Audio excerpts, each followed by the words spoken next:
From the heartland of America and the gateway to the West, good morning, good evening, wherever you may be across the nation, around the world. I'm George Norrie. Welcome to Coast AM. Later on tonight, a paranormal moment with Kelly Milner Halls. All kinds of amazing stories. But here's what's happening. The administration is deporting fewer criminal aliens than it did last year, according to new statistics, and that has undercut President Obama's justification for his new amnesty program, which he said was intended to free agents to focus on the most dangerous of criminals by focusing on felons, not families. Instead, both arrests and deportations of criminal aliens are down about 30% through the first 6 months of fiscal year 2015, signaling that agents who've been told to stop focusing on rank-and-file illegal immigrants have not been able to refocus on criminal illegal immigrants instead. Frosty Wooldridge, of course, author of America on the Brink. Frosty, this is not good news, is it? Well, no, it isn't, George. And for every listener across America, I hope that you understand that we remain on a very perilous path, because not only is the president not enforcing our borders, but he's also not enforcing internally all of the illegal aliens that are gaining jobs, which they're taking away from American citizens. And not only that, the real crisis, whether you look at the 60,000 children that were that jumped the borders, last year, this is a green light for all of these desperate, Mexico, Central and South America, and even further. I don't know if most Americans realize this or not, but 40% of the illegal aliens entering this country come from visa holders who simply overstay their visas, and then they just melt right into the American landscape without any kind of papers. But that's not making much difference anymore, because the president and Congress are not enforcing our immigration laws on the books. And Frosty, with this particular situation, with these hundreds of murderers and rapists and everything else flooding into the country, what kind of pressure does this put on local law enforcement? The pressure on local law enforcement is just absolutely beyond comprehension. If you look at California, and in my book, America on the Brink, I called California the bow of the USS Titanic, and the flood of illegals is somewhere between 2 and 3 million in the state of California, and they have overloaded all of the prisons of California, and of course the robberies, the rapes, the shoplifting, and certainly for those of you who don't understand this or appreciate it, California is the second largest underground economy in the world because of all the employers who are hiring illegal aliens in lieu of American citizens. And so you're seeing tremendous fraud. You're seeing tremendous forgeries of papers, of Social Security numbers and birth certificates. And when those people gain jobs, they take them away from American citizens, but they also take away the taxation that supports the state of California or any state. And that means, of course, the state of California runs into billions of debt because of illegal aliens, not only from the work, but also from the criminals who they have to support that are in the jails. Rusty, I always appreciate your work on this. A Los Angeles-bound Alaska Airlines flight was forced to return to Seattle's airport after an airport worker fell asleep and became trapped in the cargo hold. Alaska Airlines said the flight had taken off from Seattle's Tacoma International Airport at 2:39 p.m. local time. 14 minutes later, the plane's captain and some first-class passengers heard banging coming from beneath the aircraft. The pilot decided to return to the airport and declared an emergency for priority landing. The employee was okay. What a strange story there. Billionaire Elon Musk's SpaceX launched an unmanned Falcon 9 on a resupply mission to the International Space Station, but narrowly missed a second attempt to recover the rocket's first stage. The rocket, carrying its Dragon cargo spacecraft and 4,300 pounds of supplies and payloads, rumbled aloft at 4:10 p.m. Eastern Time from Cape Canaveral.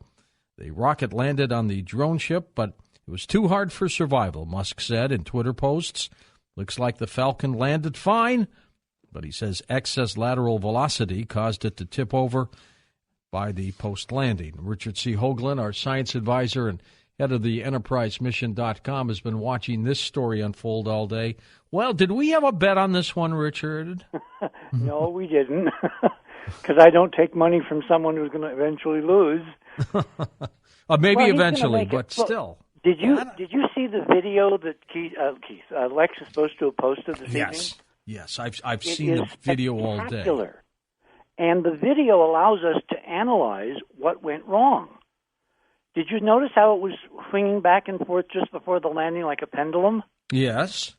They got to stop that. They need to hover and then set it down. Musk is the designer of the Falcon 9. He's not just a pretty face. He's actually an engineer.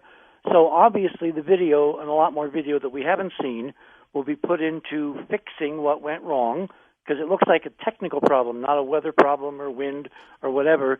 And I'm betting in June, which is their next major opportunity, when the next launch of the supplies to the space station, I bet he's going to make it. All right, that's the bet. You ready? That's the bet. Okay. We will do it on that day. And what are the stakes? I don't know. I got to think about that. I'll think about that. On the other story I want to talk about, did you see the spectacular color image of Pluto from the New Horizons mission, which was 70 million miles away last week on the 9th of April? I think that's when we did our last show. And it's amazing. You can see Charon, which is the small moon, half the size of Pluto. Pluto's about half the size of our moon, and they're pink, they're red. They're not pale gray objects. They're extraordinarily interesting. And, of course, the real interest is in the new book that I wrote called Pluto, New Horizons for a Lost Horizon, which I think Lex has a link up on the Twitter feed with the Pluto image.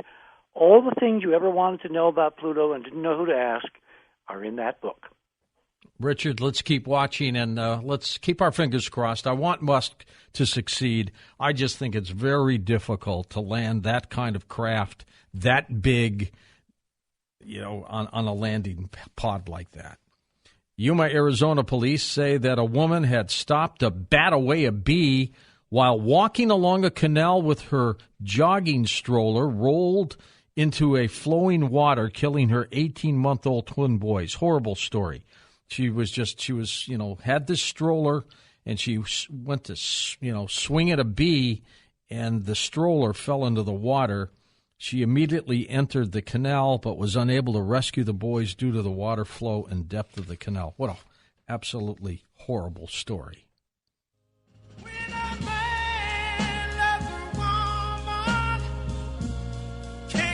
Percy Sledge soared from part-time singer and hospital orderly to lasting fame with his performance on this classic, When a Man Loves a Woman, has died in Louisiana. He was 74 years old. He died of natural causes in hospice care. This is a great song. Danny, play it for just a little bit.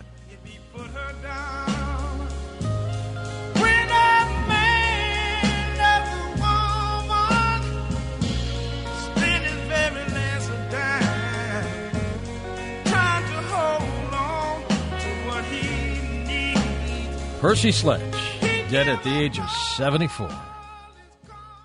Well, by one estimate, U.S. online political advertising could quadruple to nearly $1 billion in the 2016 election, creating huge opportunities for digital strategy firms eager to capitalize on a shift from traditional mediums like television. It's all about digital. And teens, by the way, ages 12 to 17 are now online 95% of the time. Absolutely staggering numbers. That'll tell you what the future holds when they grow up. In a moment, Lauren Weinstein joins us. We're going to be talking about that and some other stories about the net for a special 2 hours with Lauren in just a moment on Coast to Coast AM. And, of course, we have an expert on anything that has to do with the Internet and computers, and that's Lauren Weinstein. He has been involved with the Internet for decades, and he has his own company. He is a consultant to a few major corporations as well, and we're going to be talking about this amazing spread of Internet. Now, that's teens from 12 to 17. 95% of them are using the net, and most teens, a high percent of the teens, are using the net as well. Lauren, welcome to the show. I'm looking forward to this. We haven't had you on for a couple hours in a long time.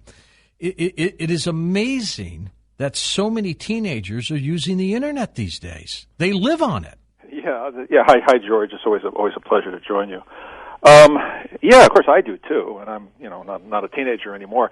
I'm always kind of fascinated when these stories come out that sort of frame these kinds of statistics, and well, let's take the statistics for what they are. I mean, within the margin of error, and they frame it in an alarming way, right? Oh my God, they're using the Internet. I mean, because there are worse things you can be doing when you're a teenager, to be sure. The Internet is, of course, a tool, right? It's the quintessential tool.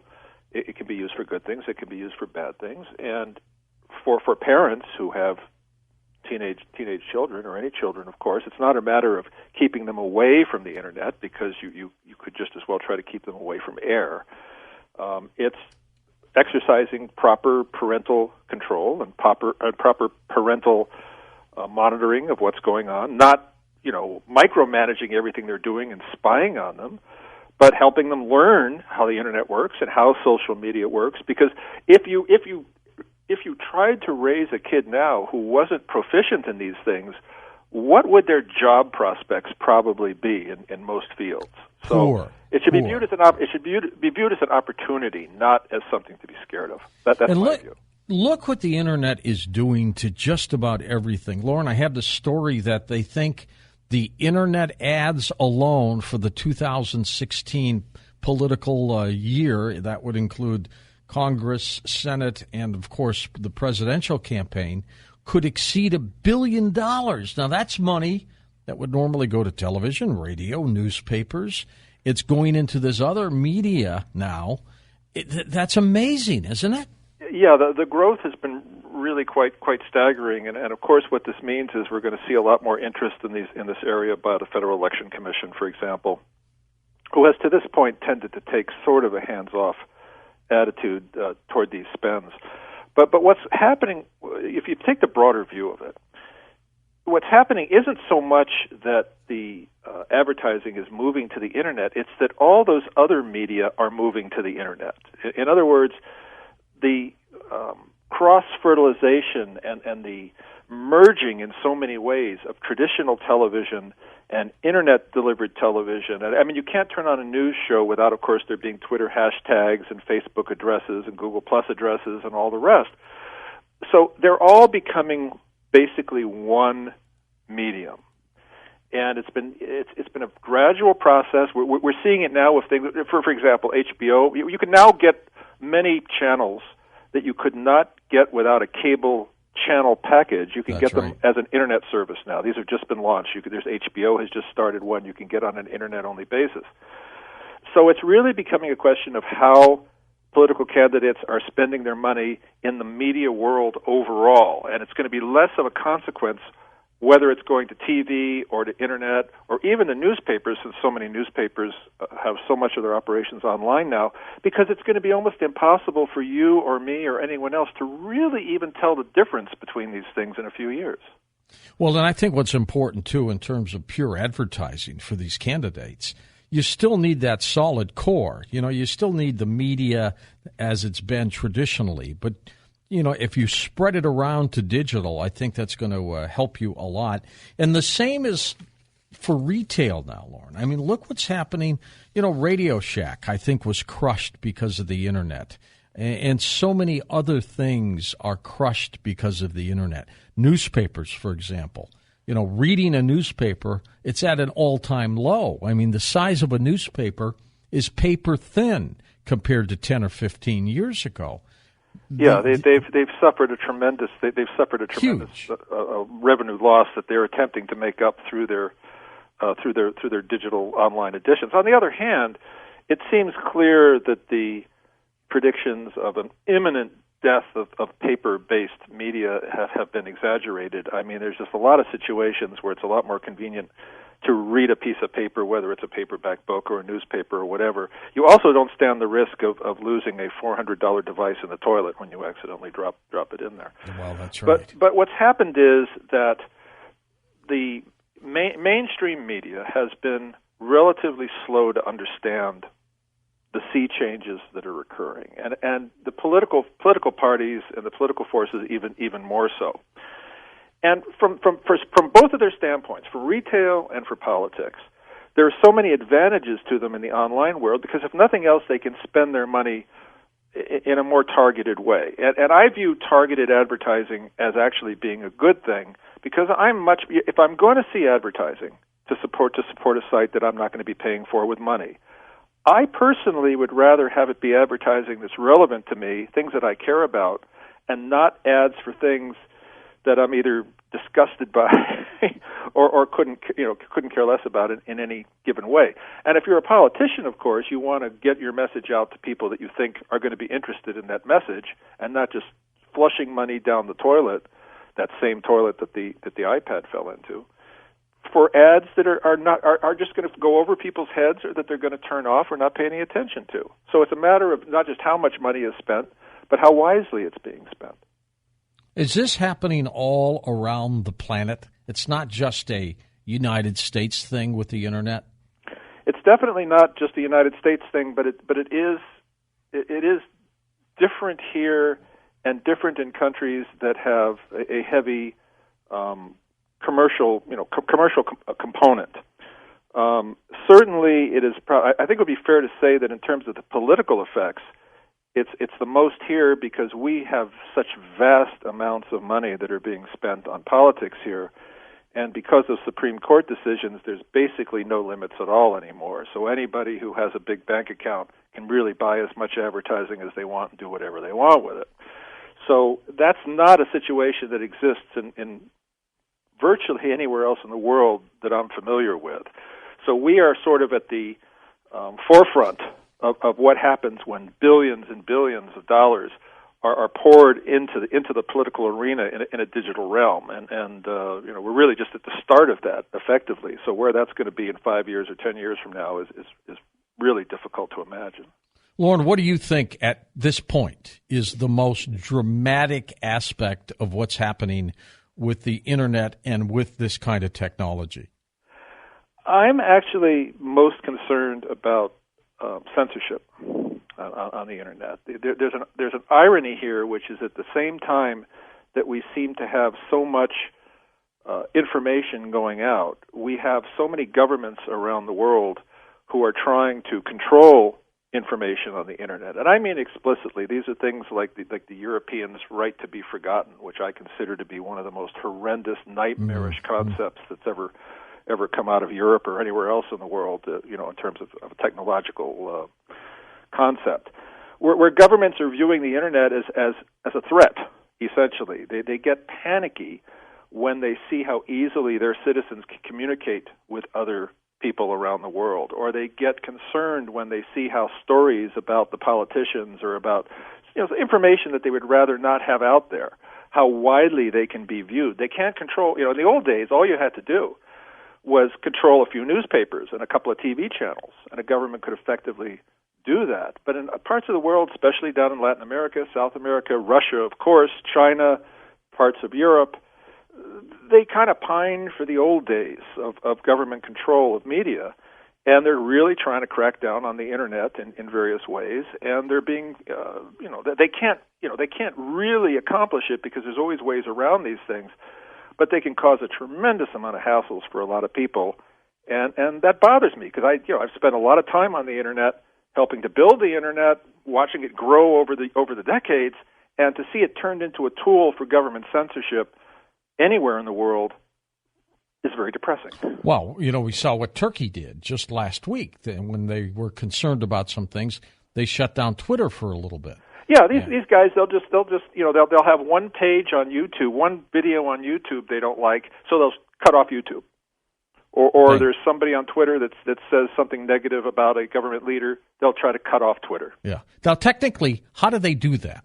How do they cut off a certain part of the internet, like Twitter, like YouTube? What they try to do is most of these countries, most countries anywhere have only a certain amount of transit points where the internet comes in. Hold on, Lauren. We're going faster than I thought. My gosh, what a quick show. We'll be back in a moment. We'll check in on that question with Lauren Weinstein in just a second. Welcome back. Lauren Weinstein with us. Lauren, let's get back to that question of how countries like Turkey, at a flip of a switch, can shut off YouTube or Twitter. Yeah, what's going on there is that many countries, especially ones that don't have massive internet infrastructures, and some that actually do, have architected their internets in ways that all of the inbound and outbound traffic is basically being routed to a few choke points. It's almost as if you had all your water lines going through one big water main, and you had a big handle on it, right? A big valve that the government could turn. So what they do is, by routing all that traffic through government-controlled facilities, they can attempt, sometimes with a fair degree of success, to gate that traffic. They can block it. They can route it to other pages. They can do things like that. Now, Turkey can do that. Probably the example of the country with the most internet penetration that can do something like that is China. They have their right. Great Firewall, which we now have heard has supposedly been evolved into the Great Cannon, which is an external threat where they actually make attacks from it. But they have a very sophisticated system for trying to control what people see and do with the internet. Now, the reason I say that they can attempt to do it is because there really are always ways around it if you have the patience and the technical sophistication to use them. There's proxies, there's VPNs. Well, VPNs are a very big business in some of these countries that try to route around these blockages. But the fact that governments attempt to do this in the first place, to me, shows a lot of desperation more than anything else. It means you don't trust your own people, and I think that's the most telling aspect of this. Now, there's a story that in the Netherlands, they tried to deliver asparagus to a restaurant with a drone, and the thing crashed and burned. Yeah, and I'm actually a drone hobbyist too. I fly these quadricopters and things, and so I'm very interested in that technology. The thing about quads, drones, whatever you want to call them, is that when things go wrong, they can go wrong rather spectacularly. You've probably heard, Amazon had a big publicity push, and they've actually gotten some waivers from the FAA to do more testing, where they want to try to deliver packages, supposedly with drones. Which sounds okay until you think about what's going to happen when something goes wrong with one of those things and it drops a television through someone's roof or something. Now, I mean, even if presumably maybe you're just delivering paperback books or something, but even a paperback book, landing on your pet in the backyard could probably, be a lawyer's dream. So I'm sort of in this. I think the testing is great. I think the experimentation is great. I think this technology has some tremendous applications. I mean, there's emergency situations, land surveying. There's all kinds of things where unmanned vehicles of these sorts are going to be absolute lifesavers and critically important. When I hear about delivering packages that way in metropolitan areas, knowing what I know about the technology and the weight limits and the battery limits and what happens when the GPS goes out of kilter and all that, I'm a bit more skeptical, but it's certainly a lot of fun as a hobby, and I think the FAA is probably wise to be moving slowly on the release of regulations concerning commercial use of these technologies. And the asparagus problem, I mean, that's cooked asparagus is good, but you don't want it burning on the side. You don't want it burning. Yeah. But isn't it a little ridiculous, Lauren, to think of drones flying all over the place, delivering packages, doing what the UPS people normally would do and should do, or FedEx? I mean, do we really need that kind of service? When FedEx got started, right? If you look at the history of FedEx, the fellow who started it, was told, we don't need FedEx. Right? It was a college theme paper. I think it was his thesis, and he put together the business plan for FedEx. Yeah, and they just poo-pooed it. They said, who needs overnight delivery? We got the Postal Service. What are you worried about? However, to your point, as soon as you start getting into unmanned technologies of this sort, you've kind of drastically increased the number of ways things can go wrong. And that's not to mention, one of the things that occurs to me about this, people are going to be taking pot shots at these things, right? Just for fun, if nothing else. You see it. You mean with rifles? With rifles, yeah.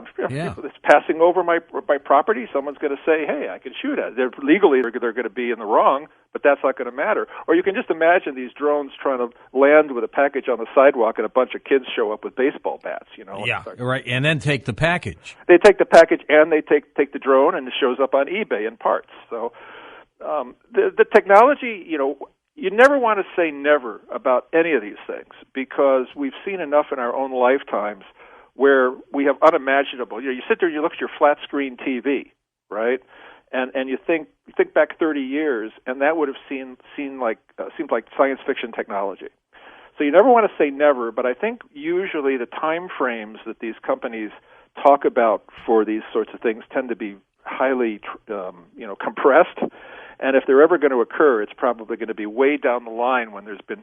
You really need an infrastructure to do this sort of thing. Have the drones flying around autonomously without an infrastructure to support them seems like a real difficult undertaking. I never say never, but I'm not going to hold my breath for that. That's true. Now, you're a consultant for Google, so I know there's some things you cannot talk about, but big story today that they want to build a robot army. Yeah, I'm not consulting for Google right now, but I have consulted to them. And okay. You know what? When I was consulting for them, I never got to work on the neat robot army stuff. I know. What is this robot army? Are they toys, or are they the real thing? What's going on here is that Google has been investing in a bunch of companies that do work in robotics and artificial intelligence, and there's a lot of what's happened. There's sort of niche companies that do this sort of thing that are working in different areas. If you think about it, robotics is involved in all kinds of this medical applications. Just things like artificial arms, intelligent artificial arms you can control with your thoughts for people who have lost arms and lost limbs. This is all robotic technology, and of course, Google has interest in wide areas that have to do with artificial intelligence, because this goes right to the core of their search business, trying to figure out what people are looking for and all of that. So when people are talking about a robot army, the picture that comes to mind is something from Star Wars, right? With the, with all the robots turning in unison and everything. But what's really happening is that Google's been investing in a number of firms that do basic research in robotics across this wide span of fields. All of it, as far as I can tell, completely benign and with tremendous potential. But if people want to call it an army, that's good.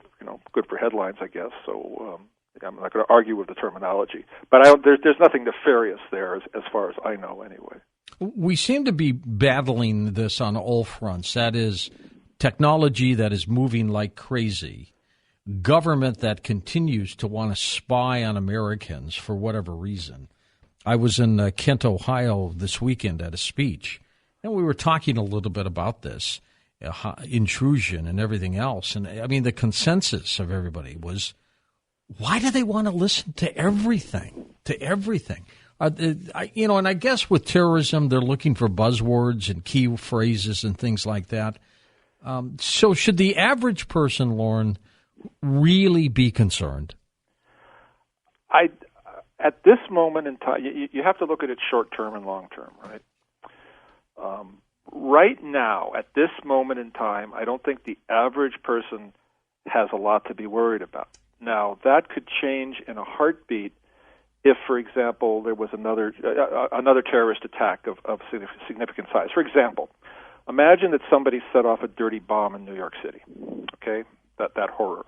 Right. Could happen. Even if very few people were killed, and even if the damage were limited, I think you and I can imagine what the knee-jerk reaction would be from politicians in terms of basically flushing remaining civil rights down the toilet. Gone. And what would happen is that probably they'd have 90% of the population with them on that, because if you look at the numbers right after 9/11, there was tremendously high agreement with, for example, the Patriot Act and things like that.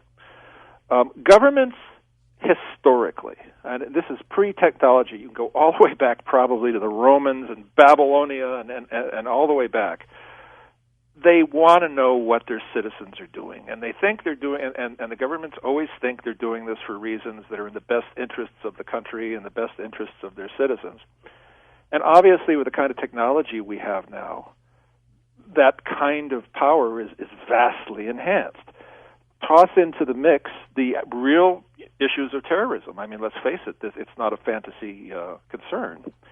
And that kind of gives government and the people who would otherwise want to kind of do this anyway in terms of surveillance, it gives them a great excuse to expand it and to get more money for it. Remember, this is largely a money game, right? You're talking about government agencies and private, cyber protection companies and all these different I call it the cyber scare industrial complex. Billions, trillions of dollars tied up in that. And so that's not to say there aren't real risks there, but it is to say there's a lot of people getting really fat on scaring people about it and trying to figure out where the false scary part ends and where the true concerns begin can be very, very difficult even when you're an expert at it. There's technology now, Lauren. Let's say you leave for work and you forget to close your garage door, which is connected to your house. And so you go to work and you go, oh, my gosh, I forgot to close my garage door. You can go online and close that garage door now. Right. It's unbelievable with things that they can do. And there may be a hacker somewhere who can go online and open your garage. And open your door. So that's a good point. That's the flip side of having your garage door on the Internet. That's a good point. And what about that couple that heard a voice in their baby's room because they had one of those little baby listener devices, and it was some guy who hacked into it and, was saying these profane things to a little baby that was asleep. Yeah, horrible. There's actually a whole, and that's a very, very real one. The thing is that a lot of these companies that built these internet, the buzzword now is Internet of Things, right? We've talked about that. The idea is that more and more of just objects and devices in our daily lives are going to be connected to the internet one way or another. And there's a lot of tremendous benefits for that. But you got to do it right. If you screw up, if you're sloppy, if you allow, if you keep default passwords and everything that every hacker can find in 5 minutes. That's what happened with the baby monitors. There were default passwords, lack of firewalls, things like that, and so people could easily just go scanning around to find these things, and they would just, they didn't really know what they had found. They didn't know who they were really talking to, at least at first. But they could turn on the baby monitor and they could speak out through it, and it's really the fault of the manufacturers of these things and the sloppy software. It's not, you can't really blame the parents for not being computer experts and figuring out these instruction manuals that are usually written in total gobbledygook as far as non-technical people are concerned, and the same problem is what goes to the concerns about infrastructure, right? I mean, when people talk about concerns about power plants and water systems and all of that, I personally think that a lot of that is overblown right now, and the risks aren't as high as once again, the commercial companies that are trying to make money on scaring people about that are trying to make it out to be. But it is true that these industrial control systems and the systems that are used to bring those online have often had abysmal security, absolutely ludicrous, that could be cracked by any 8-year-old in about 10 minutes. And we haven't really seriously sat down and given enough common looking at that without buying into every scare story that a commercial firm tells you. We're not very good as a society at dealing with these problems until they bite us. That's the thing. We don't want to spend the money ahead of time. We want to spend the money when there's something scary going on, and then we tend to just throw money at the problem and most of it is wasted and just makes a few people rich. So, and that's just sort of the way we always tend to do things. Do we have a Black Ops program going now that is just hacking into other countries? My impression is that at least as much money is being spent now by U.S. Cyber Command on offensive operations as defensive operations. I don't have access to any classified information. I don't have access to any non-public information about this. But based on what's publicly known about this and common sense about how these agencies have operated in other spheres, I'm pretty sure that we're trying to do to the Chinese and the Russians and the Iranians and just about and the French and the Germans, and there's whether you're a friend or an enemy, an ally or an adversary doesn't really seem to matter in the intelligence realm and in the cyber realm in many respects. Everybody's trying to spy on everybody else and get as much information as they can. So while we complain about the Chinese hacking us, I'm sure we're trying to hack them too. See, they don't publicize it. We do. If something happens, like the White House gets hacked, everybody knows about it.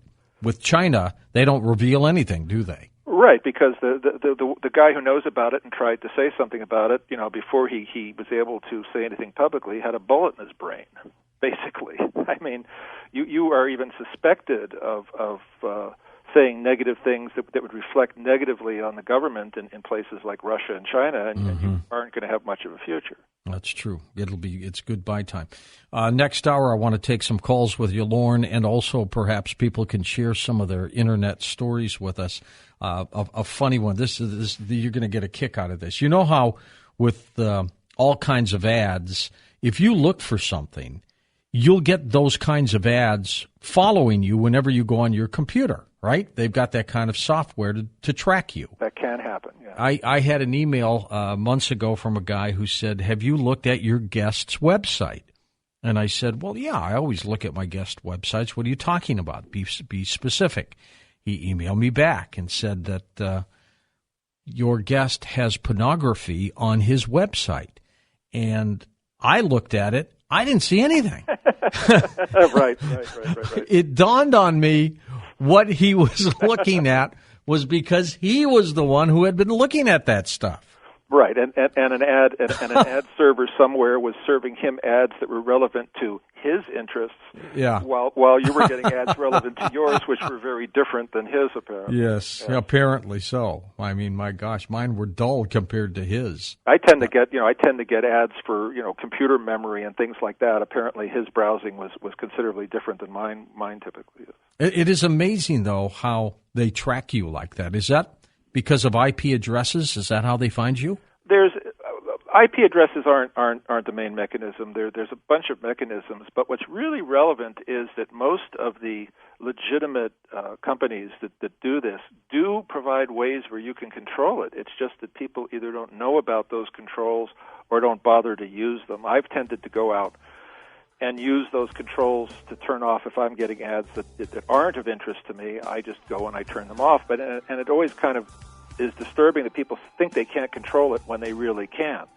So that's something where a lot more education. All right, really stick with us, Lauren. We're coming back for phone calls and maybe some fascinating internet stories next on Coast to Coast AM. And our special guest, Lauren Weinstein, as we take your calls, questions about the internet, technology, maybe even some of your stories that have happened. Bizarre ones indeed. And welcome back to Coast. Lauren Weinstein with us, and we'll get to your calls in just a second. Lauren, how did you get involved with the internet? I mean, how did you get interested in that? Yeah, that's sort of an interesting story. Basically, you have to remember that back when I started this was in the early days of the ARPANET, which was the Defense Department project that became the internet, essentially. And the first site on the ARPANET was at UCLA, where I was a student. And I had heard about the project. I had a friend up at Stanford. I'd heard about the project. And so I literally walked in the door one day of the ARPANET lab. I just knocked on the door, and they opened it. And I went in. And I said, "Hey, I want to do this stuff." and to their credit, they said, okay. And they printed me out a manual and gave me an ID, and the rest, as they say, is history. You can't really do that now. It was only something that was possible at the very beginning, when there was really no concept among anybody that I knew at the time, certainly, that what we were doing would turn into anything beyond an interesting experiment for the Defense Department in survivable systems, which is what the ARPANET was primarily designed for: research sharing and survivability. And the fact that, and through all the little twists and turns in the ensuing decades, for it to turn into what it is now, literally the underpinning of all our communications, television, telephone, everything, really wasn't. You couldn't really foresee that back then. And you look at it from now, and you kind of say, "Wow, what a long, strange path it's been." If you were a marketer for the future, and you saw that statistic we talked about last hour, that 95% of the kids from 12 to 17 are on the internet all the time, what would you think will happen when those 12 to 17-year-olds become 25 to 50-year-olds? Are they going to keep their same habits? I think the watchword is going to be connectivity. I think that by and large, wherever you have internet access, you will probably be connected in some way, unless you make a conscious decision not to do that. And we're already pretty much at that point if you carry a smartphone. In terms of instant messaging, in terms of photo sharing, video sharing, all these sorts of things. And there's really nothing wrong with this as long as you exercise appropriate control. It's like any other powerful tool, or so many other aspects of our lives. You can lose control over it. You can get sloppy. When you have children, you can just sort of ignore what's going on with them and suffer the consequences all around. It's very it's similar to other technologies that have come along for centuries that people have been concerned about. Certainly, it's inarguable that this is a much more powerful technology in so many ways. But the fundamental question of our taking responsibility for our own lives and how we use technology remains the same. And so I don't have a lot of concerns about the technology controlling us. I worry about us not being human enough to take responsibility for our own technology, and that applies both on a societal level and on an individual level. But the technology isn't to be blamed, because that's the creation of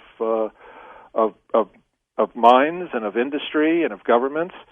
And there are tremendous benefits to be brought from it. The things we do with the internet now, in terms of just the basic information sharing. It's hard to think back to a time now, even though it wasn't that many years ago, when if you had a factual question about anything, maybe a simple little medical question or something, you couldn't just turn to your phone or turn to a screen in your bedroom or your living room and get that answer, even if it's something as mundane as who directed Gone with the Wind. Mm-hmm.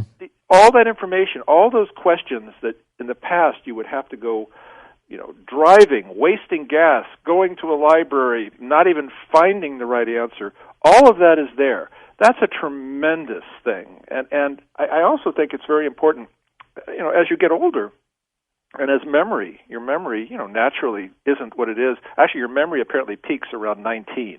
And from there, age 19, from that point on, it's all downhill. Who am I interviewing now? I forgot. What's your name? Yes, exactly. To have a device on your belt that you could ask a question to, remind me about this, having a calendar, it almost becomes an extension of your brain in a way. And I think that's a wonderful thing.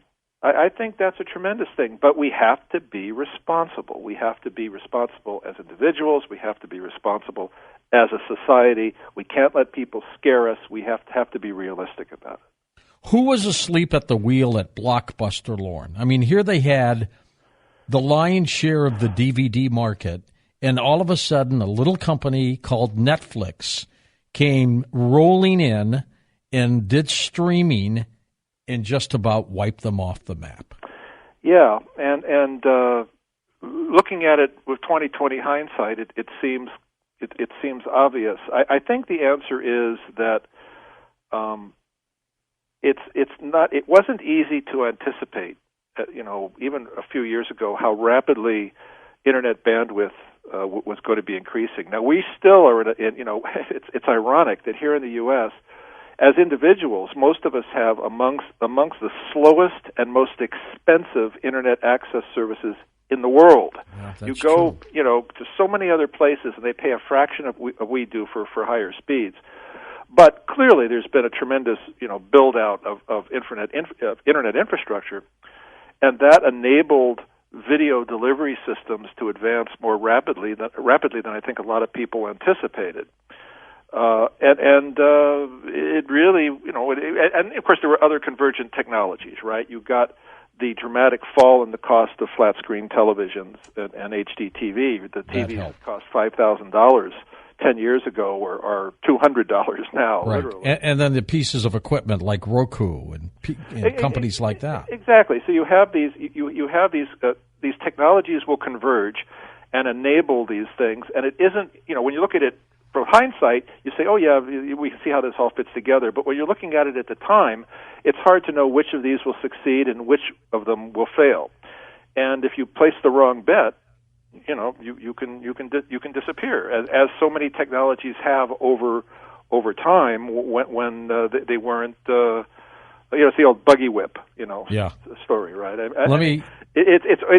the story of innovation. That's the story of technology. The difference now, of course, is that we're talking about it on a global scale. A lot of it was always domestic, often tied to an individual city, a small area. Now we're talking about effects that are global, where the whole world is interconnected in ways that were unimaginable, and that brings implications of scale, effects of scale that are really quite staggering, and I don't think anybody fully can understand.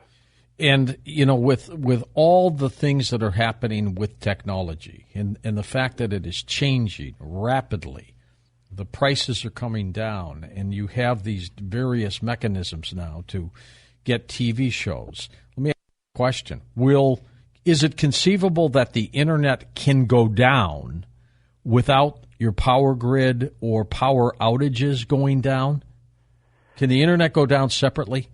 The internet, for the whole internet to go down, is very, very difficult. I won't say effectively impossible, because unfortunately there's certain aspects of the internet like the DNS, the domain name system, which even though they're highly replicated, failure of those central systems can cause an awful lot of difficulty.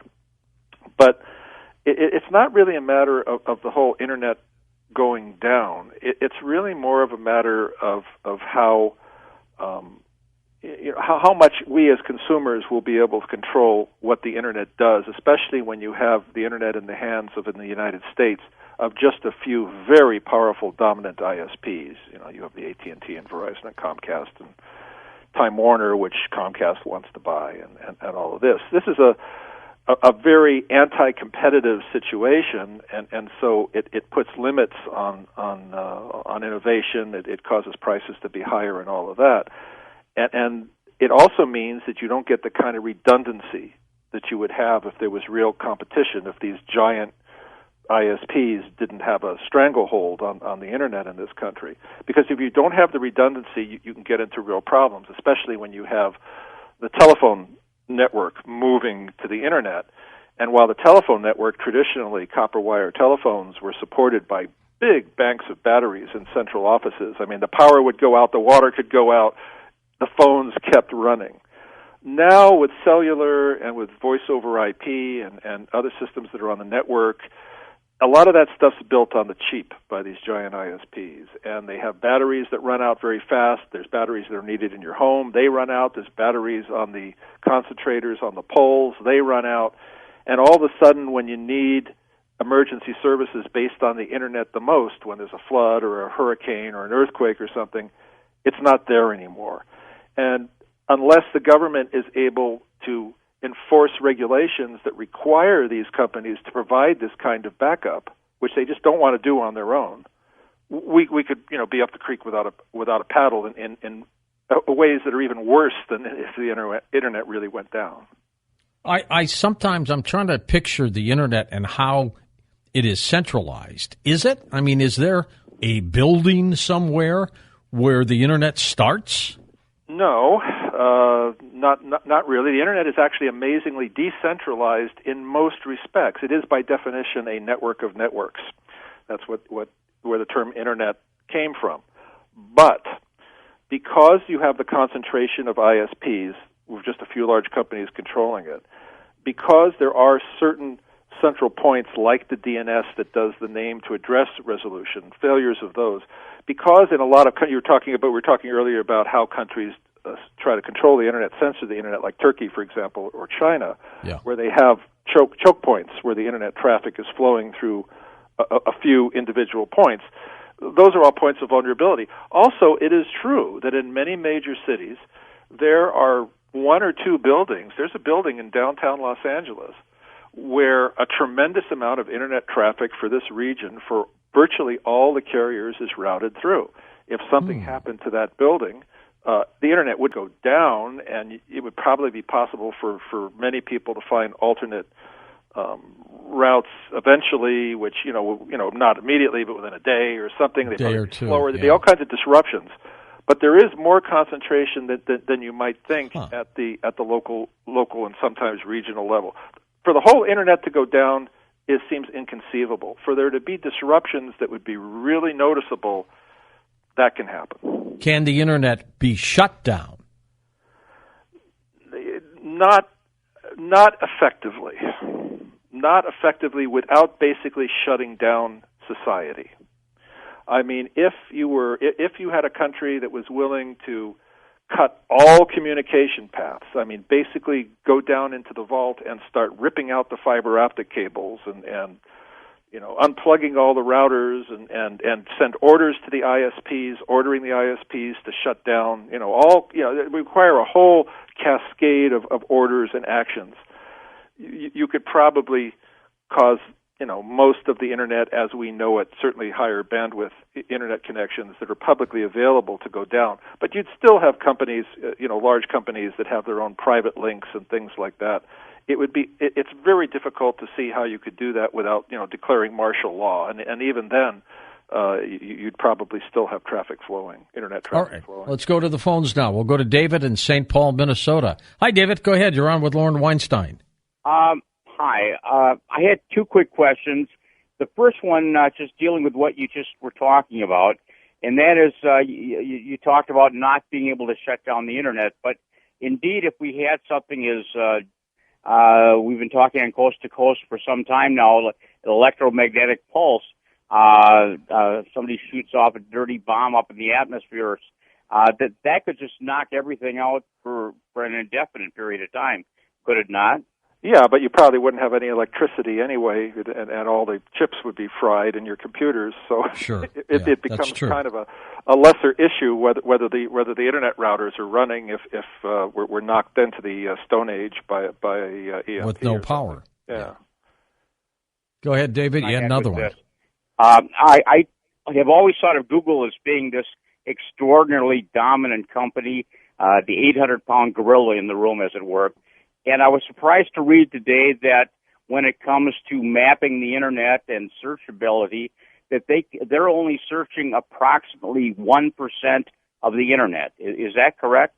I don't know what the percentage is, but the axiom is that the internet is a really, really, really big place, and much of the internet, many websites are not even publicly accessible websites, or they may have content, what we call deep link content, which is not really pointed to by content which is publicly available, and that would tend not to be indexed either unless the owners of those sites took specific steps to surface that content where search engines could find it.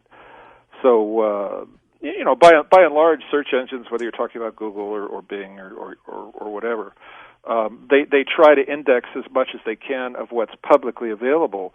But the size and scope of the internet is such that whatever that percentage actually is that's covered, and it's growing at such a rate that you will always find that there's a great deal that isn't going to be indexed at any given time. What was the first big search engine? Was it AOL or Yahoo? Actually, going back, there were a number of earlier. Alta Vista was one of the ones that was quite prominent for a while there. The name still exists, but the service is long gone. Long gone.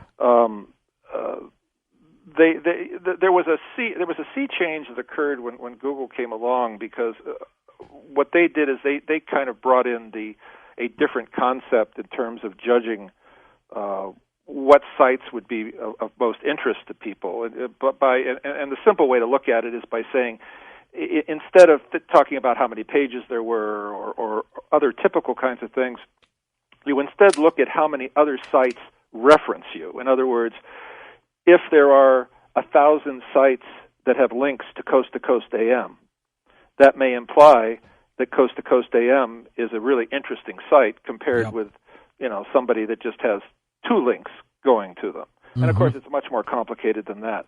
But that whole concept, which is called PageRank, was something that Google really innovated and helped them to advance over the other search engines over a period of time. But I mean, did AOL come out before Yahoo? I think I don't remember the sequencing, but keep in mind that Yahoo, when they started, they were really a directory. They weren't really involved in search. They were more of a traditional directory. In other words, you'd kind of go to a category, and there'd be a list of things in that category, and you actually applied to get into their directory. I remember doing that way back when. And AOL, of course, started off and still is for many people, an internet access service. Value added, so they would provide. Back email then, most people had dial-up modems, and there'd be additional. AOL would provide their own services, and they'd provide a gateway. Boy, have times changed, Lauren. We're going to come back. We'll take some final calls with you in a moment on Coast to Coast AM.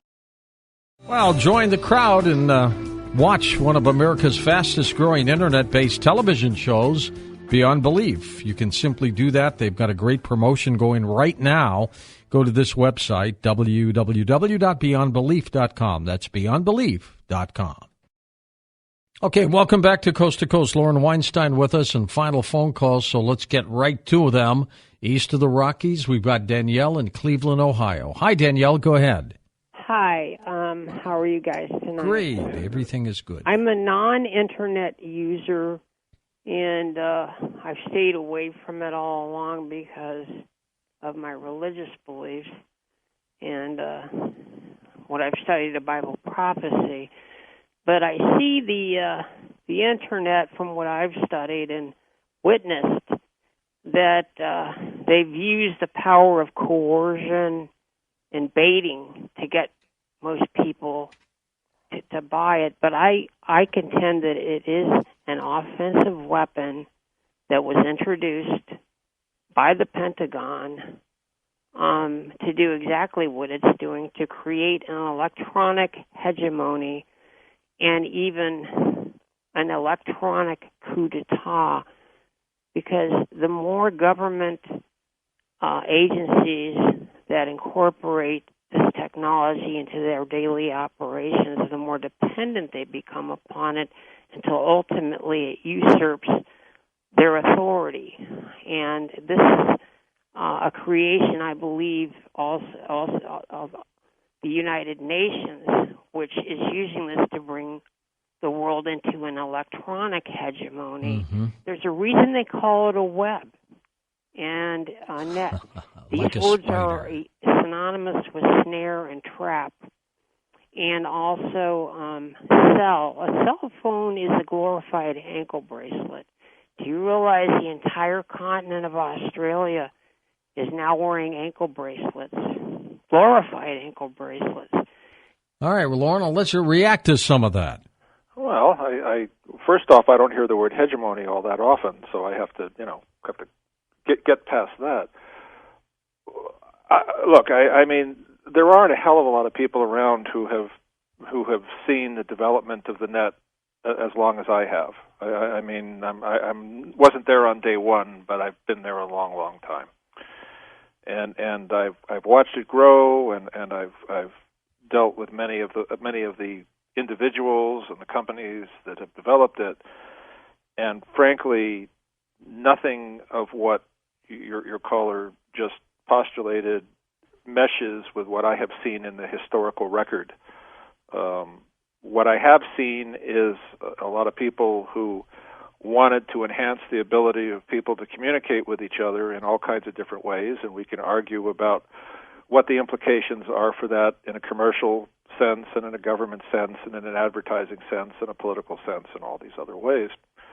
But to suggest that there is any kind of vast conspiracy that organizes all this in the kind of way that seems to be implied by the caller just does not mesh with the Internet and the ARPANET, even the ARPANET before it. I don't think they were that smart, Lauren. That I've spent my life working with.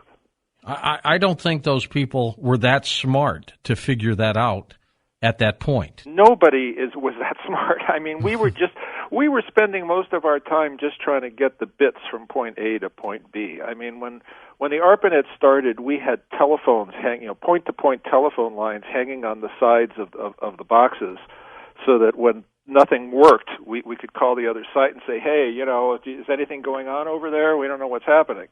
And so much, when you look at the history of the Internet, so much of it is based on essentially, I won't call them random events, but I'll say fortuitous events that occurred that are completely unpredictable. If someone had come to me in the early days of the ARPANET, or even the earlier days of the Internet, and suggested that we would have the Internet of today, as opposed to something completely controlled like the old telephone where you were paying per byte for everything. I mean, the model that seemed most likely way back when was that the telephone companies would do it the way they wanted to, and you'd pay for every single byte of data, every 100K, every megabyte. Seemed like an enormous amount back then.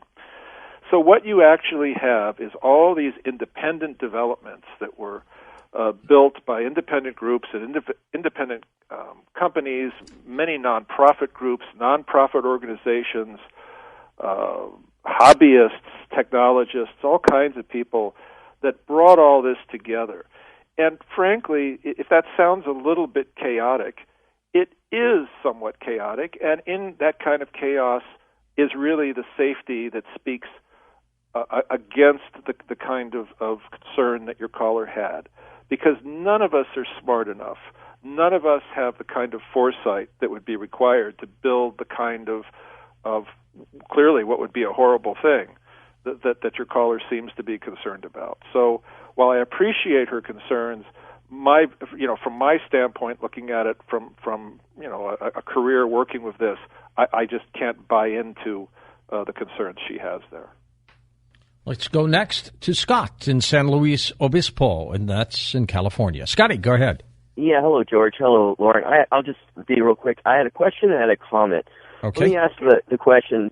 Are you familiar with the European Union Commission when they made the right to be forgotten last year about information online that you can have it removed or de-indexed if it's something personal, whether it's, online information? Are you familiar with that ruling? I will admit that I am probably one of the most vocal detractors of that ruling. I have nothing but bad things to say about it, and every time I have a chance to say bad things about it, I do so. Okay. Well, let me because my question was on that was because, the European Union Commission succeeded, the guy from Spain, he sued and he won. Yeah. And that's for Europe, so that covers all the European Union countries. Now, the European Union is actually trying to get the United States to comply to do the same thing, and I was wondering what your comment would be on that. And then let me just make a comment. Yeah. you were talking about how companies are failing in the United States because of online internet. And there's one thing that a lot of us are probably realizing, that the U.S. Postal Service is taking a heavy beating because of, online banking. And people don't want to, pay the price of the stamp anymore. It just continues to go up, and it continues to go up.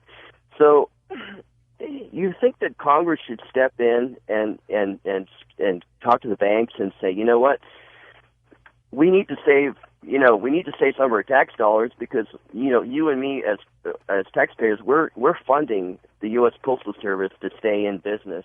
Why people are doing a lot of shopping online, and delivering packages, but people are not really mailing their utility bills anymore. They're basically doing it all online, and that's where the Postal Service is now diminishing, probably 40%, and it will diminish more in the next 5-10 years. So I was just making that as a comment, where you had anything to say about that. With Congress should do something about online banking or internet banking, for example. Yeah. All right. Let me address your second question first. Frankly, my confidence in Congress is at such a level where I don't want them touching anything, basically having to do with the internet, with anything they do with the Postal Service is probably going to make things worse. Clearly, the USPS has been pivoting away from first-class mail delivery. I mean, no one wants to mail their checks and get to have them be delayed in the mail or lost, so you can go online and pay it at the last minute, right, on the last day that it's due. But they have been clearly pivoting toward package delivery, and if you order stuff online now, a lot of the last mile delivery is by the Postal Service. It'll go DHL, or it'll go FedEx, or it'll go UPS for most of the country, but then it's delivered by your regular postal carrier. So they're in a process of transition, and frankly, I don't really want Congress. Everything they touch turns to lead. Typically. As for the right to be forgotten, yes, those brilliant minds of the EU have been pressuring. In particular, they've been pressuring Google now to say they want to. The EU wants to impose their view of censorship globally. It's not enough to have the guy. And it's correct, it was a Spaniard, and the one thing we all know about him now is the one thing he didn't want us to know, which was about his personal finances. And it's not enough to hide the search results about him in EU countries.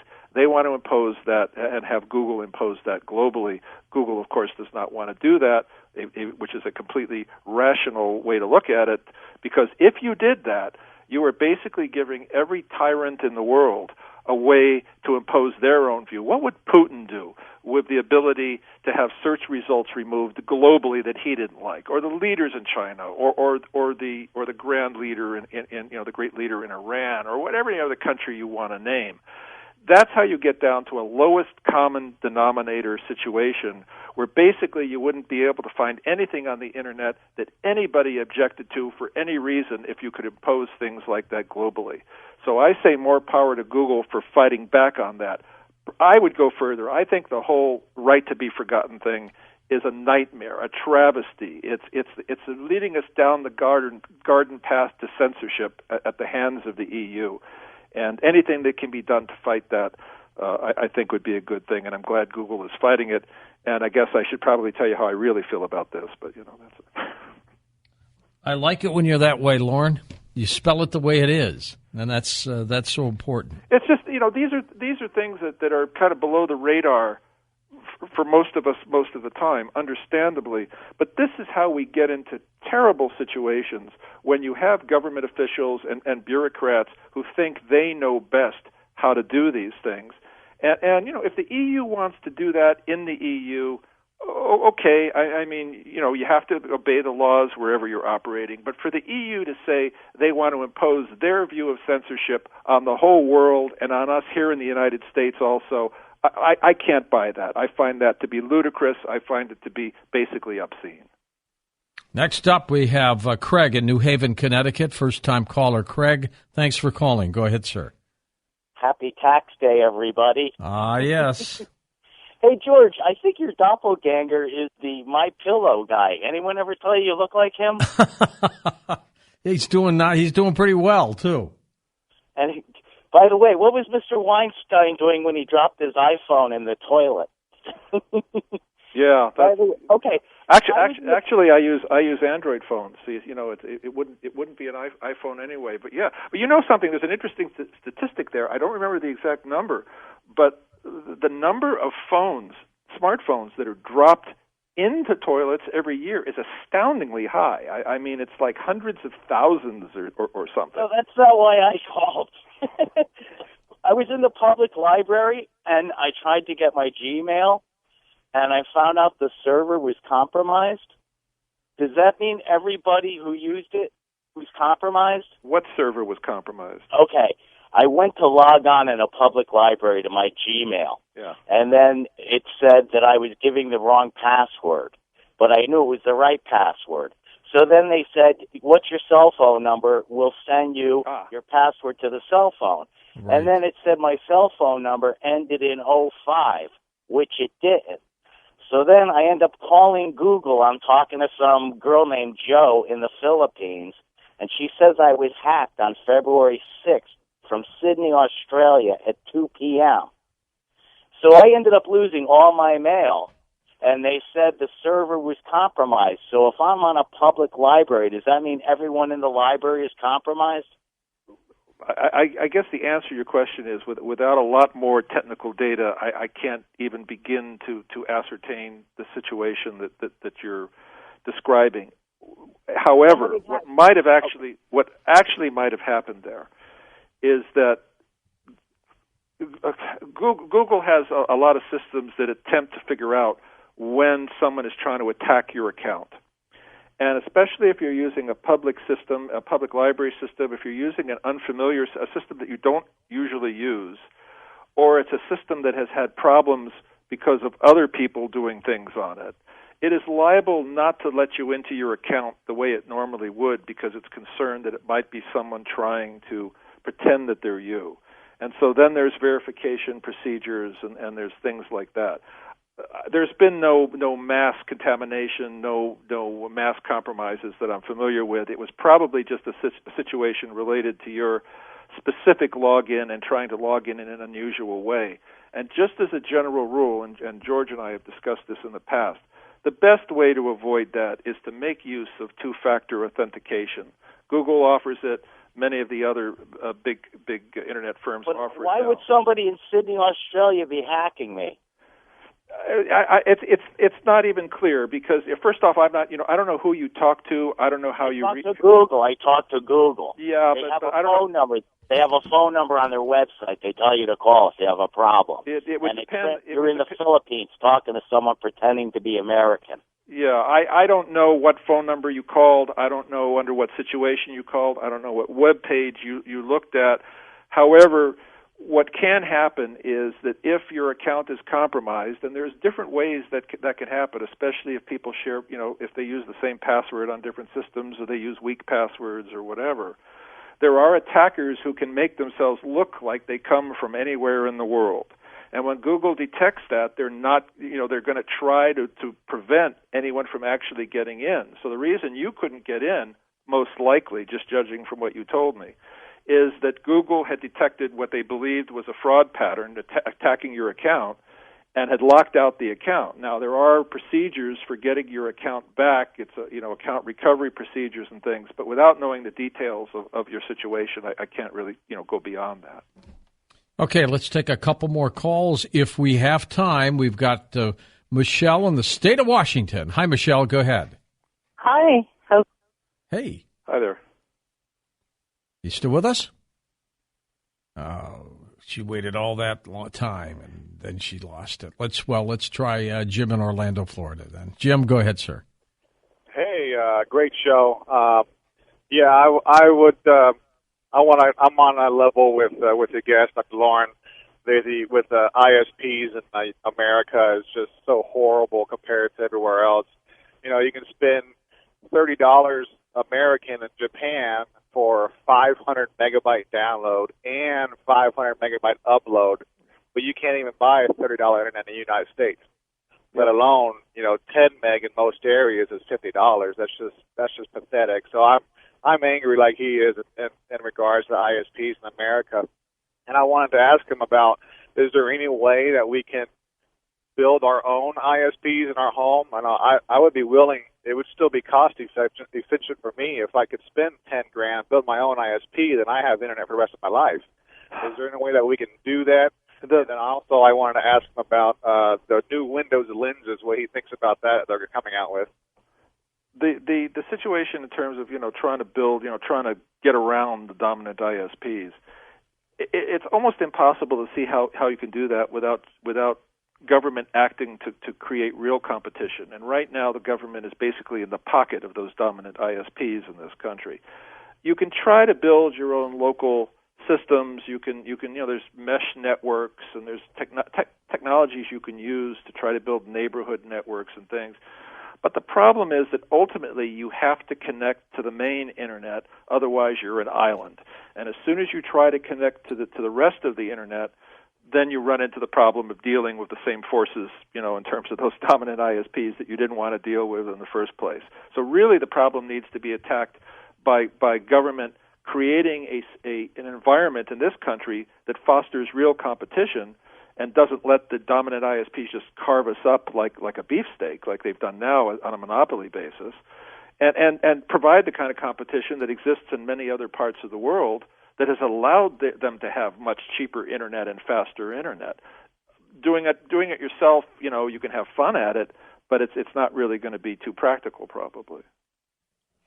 All right, Lauren, we are out of time, my friend. I want to thank you for the couple hours. Lauren Weinstein on the internet. Up next, let's take a walk on the paranormal. Well, it's time to take a walk on the paranormal side. Kelly Hall's joining us. A couple of her books, In Search of Sasquatch, Ghostly Evidence, and a few more. And we'll talk with her about her work right here on Coast to Coast AM. And welcome back. Kelly Hall's with us. Kelly has spent the past 20 years exploring life's mysteries, writing nonfiction, and she's got 35-plus books. I can't keep track of your books, Kelly. How many do you have now? I'm pushing about 40 right now, but there's more coming. Good for you. You're pretty. How'd you get involved in all this? The love of the paranormal. When I was a little girl, I liked to crawl in my father's lap, my father who was studied in computer science and physics, and watch In Search of with Leonard Nimoy and Star Trek. I love that So stuff. I grew up thinking that anything unusual was entirely possible rather than was completely impossible. So as you grew up from that little girl, you just kept developing more and more, and now you're into it in a big way, aren't you? Absolutely. And part of my aim is to help kids to develop a curiosity and a hunger for knowledge so that they can explore these things with critical thinking skills and make their decisions themselves once they explore the evidence on their own. All right, let's get into some of the things that you've been studying, and what are your favorite subjects, Kelly? Anything that makes me say, what the heck, or makes me say gross, is entirely possible to show up in some of my writing. But I really love the mysteries of life. When I was a kid, I looked under every rock, under every tree. I wanted to know how everything worked. And I had amazing parents who were patient with those questions and encouraging. So I really love these unusual subjects. I can remember watching a documentary on the Loch Ness Monster with my father and discussing whether or not it was possible and why it might be and why it wouldn't be. And not once did he say, this is what's true or isn't true. He left it for me to make those decisions. And what did you generally conclude? When I was a kid, I didn't have access to as much information as I do as a journalist. So I concluded that there were mysteries that I probably didn't know enough about. You can't look up in an encyclopedia in 1967 and find anything about the Loch Ness Monster or Bigfoot, any of those creatures. You can only watch the documentaries on TV, which are always left as mysteries unsolved. And so it wasn't until I became an adult and was able to do hardcore research that I was able to come to some conclusions, many of which surprised me. So as you began to take this through your college days and everything else, Did you believe everything you came across? You know, I didn't, because I studied journalism in college. I thought I was going to be an investigative reporter. It was at the time of Woodward and Bernstein, and I thought I was going to be, Geraldo Rivera. But I decided to write for young readers instead, and it's people 10 and up, so really I have many, many adults that read my books as well, but they're sort of encapsulated information rather than reading a 400 or 500-page book. But as I started getting into journalism and started loving writing nonfiction, I realized that it was a lot more fun to write for young readers, that I could delve into these things that were mysterious and not be laughed at or not be ridiculed for having interest in these topics. Because when you're a young reader, you really want to know. And do you find the young readers really are open to this then? They are incredibly open to it, far more than adults. And the thing that's interesting is when I first started thinking of writing about these topics, when I researched the way I would writing for adults. And so I would read the children's books that were available, and then I would read, of course, adult material that was available. And I would find over and over again that a young reader book would claim it was a hoax. This is not real. There's no evidence. And I wondered, well, how do they know? What evidence do they have that disproves it? So I would start doing research on my own, sometimes thinking I would disprove it too, sometimes thinking I had an open mind. And over and over, I would find evidence that was completely overlooked. So to me, if you lie and say it's not real but you don't have the proof, that's as big a lie as saying it is real and you don't have the proof. It doesn't feel any better to lie to a kid one way or the other. So I decided I would do the research myself and let them know what I found from a journalistic point of view. I knew when I was a kid, Kelly, I loved these paranormal books. I loved the Edgar Cayce stories, the UFO books. And so, even at that young age, it really formed me for where I am today as an adult. So I'm convinced that you can shape the mind of a child in the right way. Well, yeah, I guess you could do it in a bad way, too, if you don't know what you're doing. And that's the other thing, is the kids, if nobody talks to them, they're listening, they're watching TV, and honestly, in many cases, they're afraid. And I think if you give them the most accurate information you can find, that the fear, becomes respect and caution, perhaps, but it doesn't squelch the curiosity. And that's my aim, is to get them excited about exploring their worlds. Let's talk about your very first investigation or book. What was that in the paranormal? Well, the one in this particular line of information was a book called Tales of the Cryptids, Cryptozoology. I thought when I started the research on that project that I was going to prove all these mysterious creatures were fake. That was my premise. And so I started doing the research, and if I could prove it wasn't real, if I could find the person, the perpetrator that staged the hoax, and I would tell the kids, this one's not real. And if I could find that it was real, I would tell the kids this one was real. But if it laid in the gray area between, I had a rating system where I would give the kids a number of dots, and if it was leaning towards fake, I would tell them, I didn't find a lot of information about this, it's leaning towards not real. And if it was leaning towards real, I did the same, only in the opposite direction, so that they had a sense of what I discovered based on my research. And in these books, I tend to do the research for about 4 years. That's a long time. What did you uncover with the cryptids? With the cryptids, there were a lot of things. For example, the kids are in love with chupacabras. They want to believe that that's real. And, of course, they're watching the news reports, and it's never a traditional chupacabra. It's a dog who has some sort of disease. Seems to happen a lot in Texas, and I grew up in Texas, so I can say that. That's right. But when you look at the original stories, you realize it's a bipedal creature with spikes sticking out of its back, glowing red eyes and fangs, which supposedly drains livestock. So it's leaning heavily towards not being real, I'm sorry to report, because the kids want it to be real so bad. But it's leaning towards the not real. I could not find proof that it wasn't real. So I leaned that way. But that's one the kids love. The other one is Jersey Devil. And it's Great a winged story. horse. And they want to believe that one's real, too, but that's leaning real hard on the not real side, too. So do you write as a novel or do you write as nonfiction? I write strictly as nonfiction. I get that question all the time. How do you write nonfiction books about fictional creatures? And you're writing about the evidence for or against these creatures, or you're writing about the people that believe in the search that they're on. So you can absolutely write nonfiction about all of these topics. In fact, I love writing it, and the kids eat it up, because every kid has heard a story from mom or dad or grandma or grandpa. They've seen a UFO, or they saw Bigfoot, or they know there's a ghost in their house. They are so tuned into it. And really, so are adults, but we learn not to talk about it. The work that you did on the first one, then, the cryptids, led you into what? It led me into an astonishing discovery that I think there's a lot of evidence that Bigfoot, Sasquatch might be real, which I totally didn't believe. He was heavy on my not real list.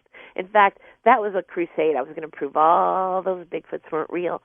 And as I did the research, and serious research, scientists, people that had encounters of their own, I began to realize there's physical evidence that it might be a real creature. Tell me more. I was astonished. I was absolutely amazed. I found out Dr. Grover Krantz, who was a professor of anthropology at Washington State University, that he believed Bigfoot was real, actually put his career in jeopardy standing up believing that Bigfoot is real based on the footprints they leave behind. I happen to live in Washington State, and that's the best place supposedly to go to fight Bigfoot. Yeah. So as I studied and read Grover Krantz's work, and he's written several books, serious physical evidence, there was a time that he wanted to go out and shoot one, which of course would prove it's real.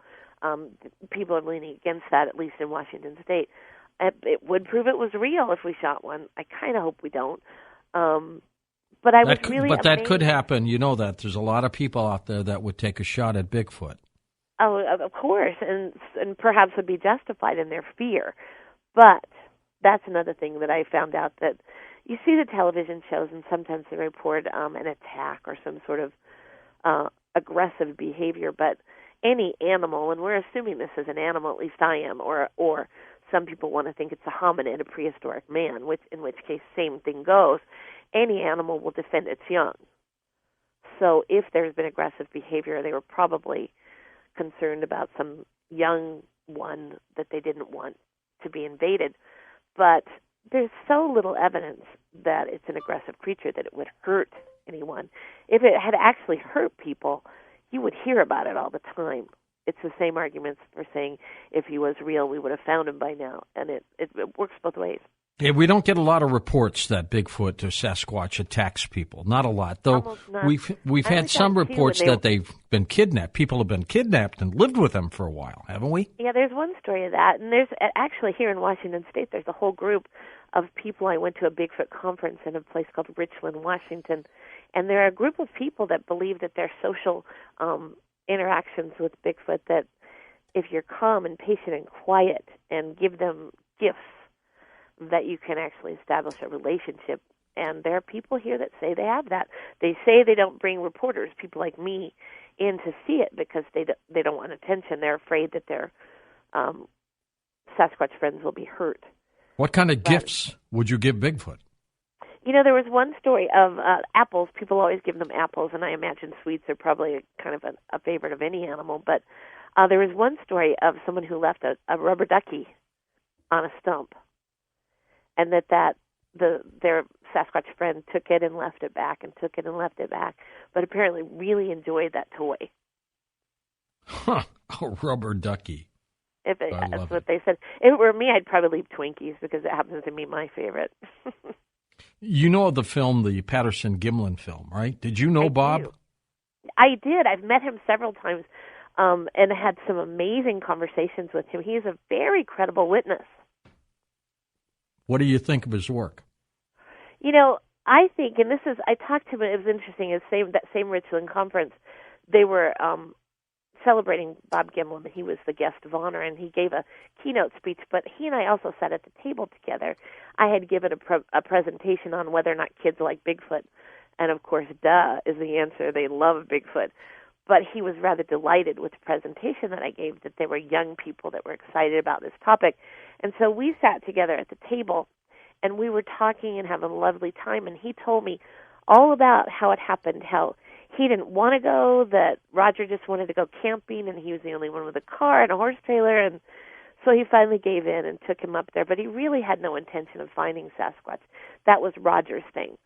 And so when this happened, he was astonished, absolutely astonished. They had talked about how if they ever run into one, that they'll pull their rifles, but not shoot unless something aggressive happens. They had scenarios the way we all do when we talk about those things, but that he honestly didn't expect it to happen. And when it did, he stuck around for a while until the Patty, supposedly the female that they say they saw, went into the woods, and then he left to get Roger's horse, because it had gone off, and he thought, I better go get that horse. And as he was going out to get the horse, he said, suddenly it occurred to me, what if there's a second? What if that was the female and there's a male on her feet? That's right. Did I leave Roger to his death? And so he rushed back, and of course Roger was fine.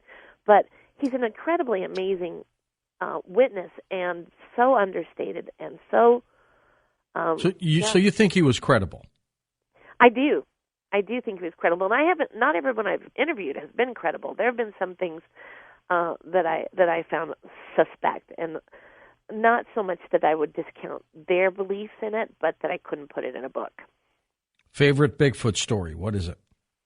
One of my can I get back to the Roger and Bob thing real quick? Yeah, and I was going to ask you. There is a guy out there who claims he was the one who put the costume on. Exactly, and that comes up the kids in the schools.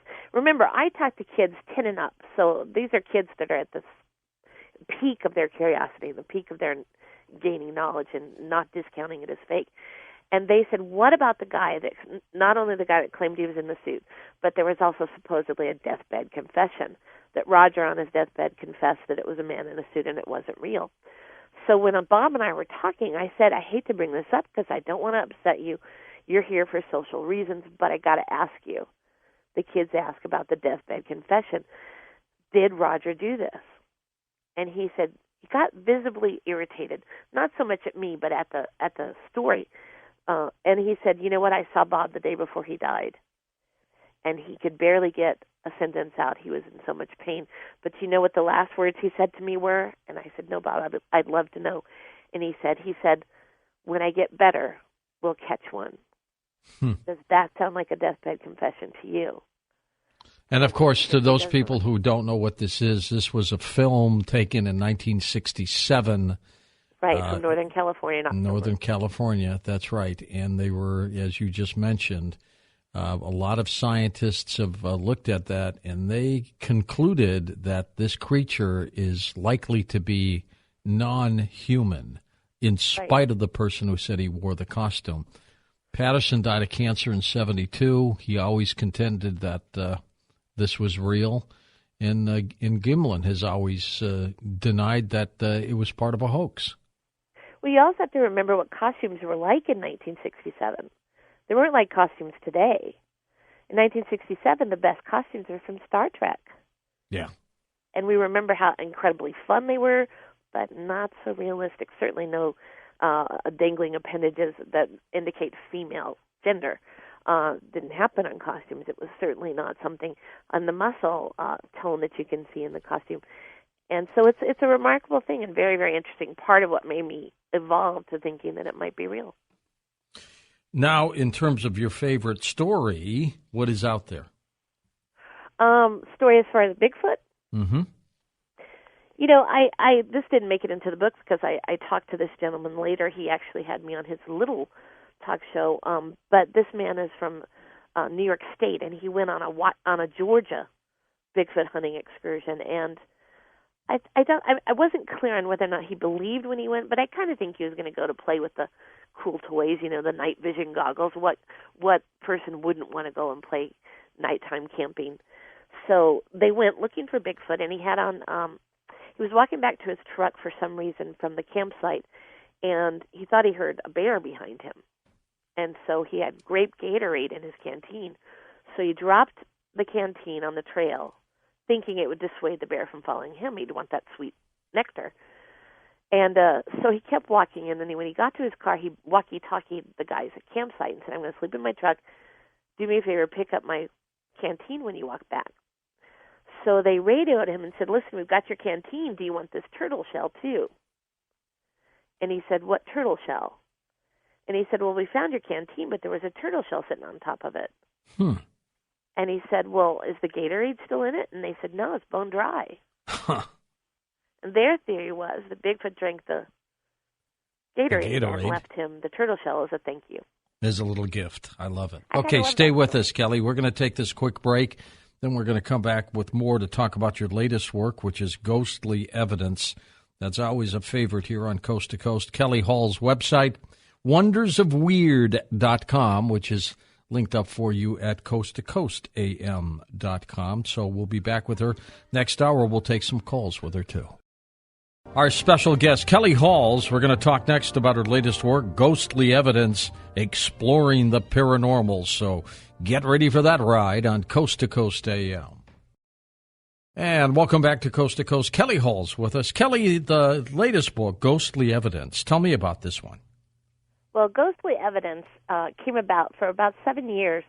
Kids have been asking me to write a ghost book, and for 7 years I've sort of resisted because it's very personal. It has a lot to do with your religious belief system, and I just kind of wanted to stay out of the mire. But I went to a place in Pennsylvania, and we were talking about Bigfoot at a big writing workshop. The kids were all writing their own Bigfoot stories, and a little third grader pulled me over, and he said, I need to ask you a question. And I said, okay, let's do it. Now, we were all in the cafeteria, so we sat down on one of the cafeteria tables, and I said, okay, what's up? And he said, well, there's a ghost that comes to my room, and it scares me because she died in a fire at my house, and she comes with half her face melted.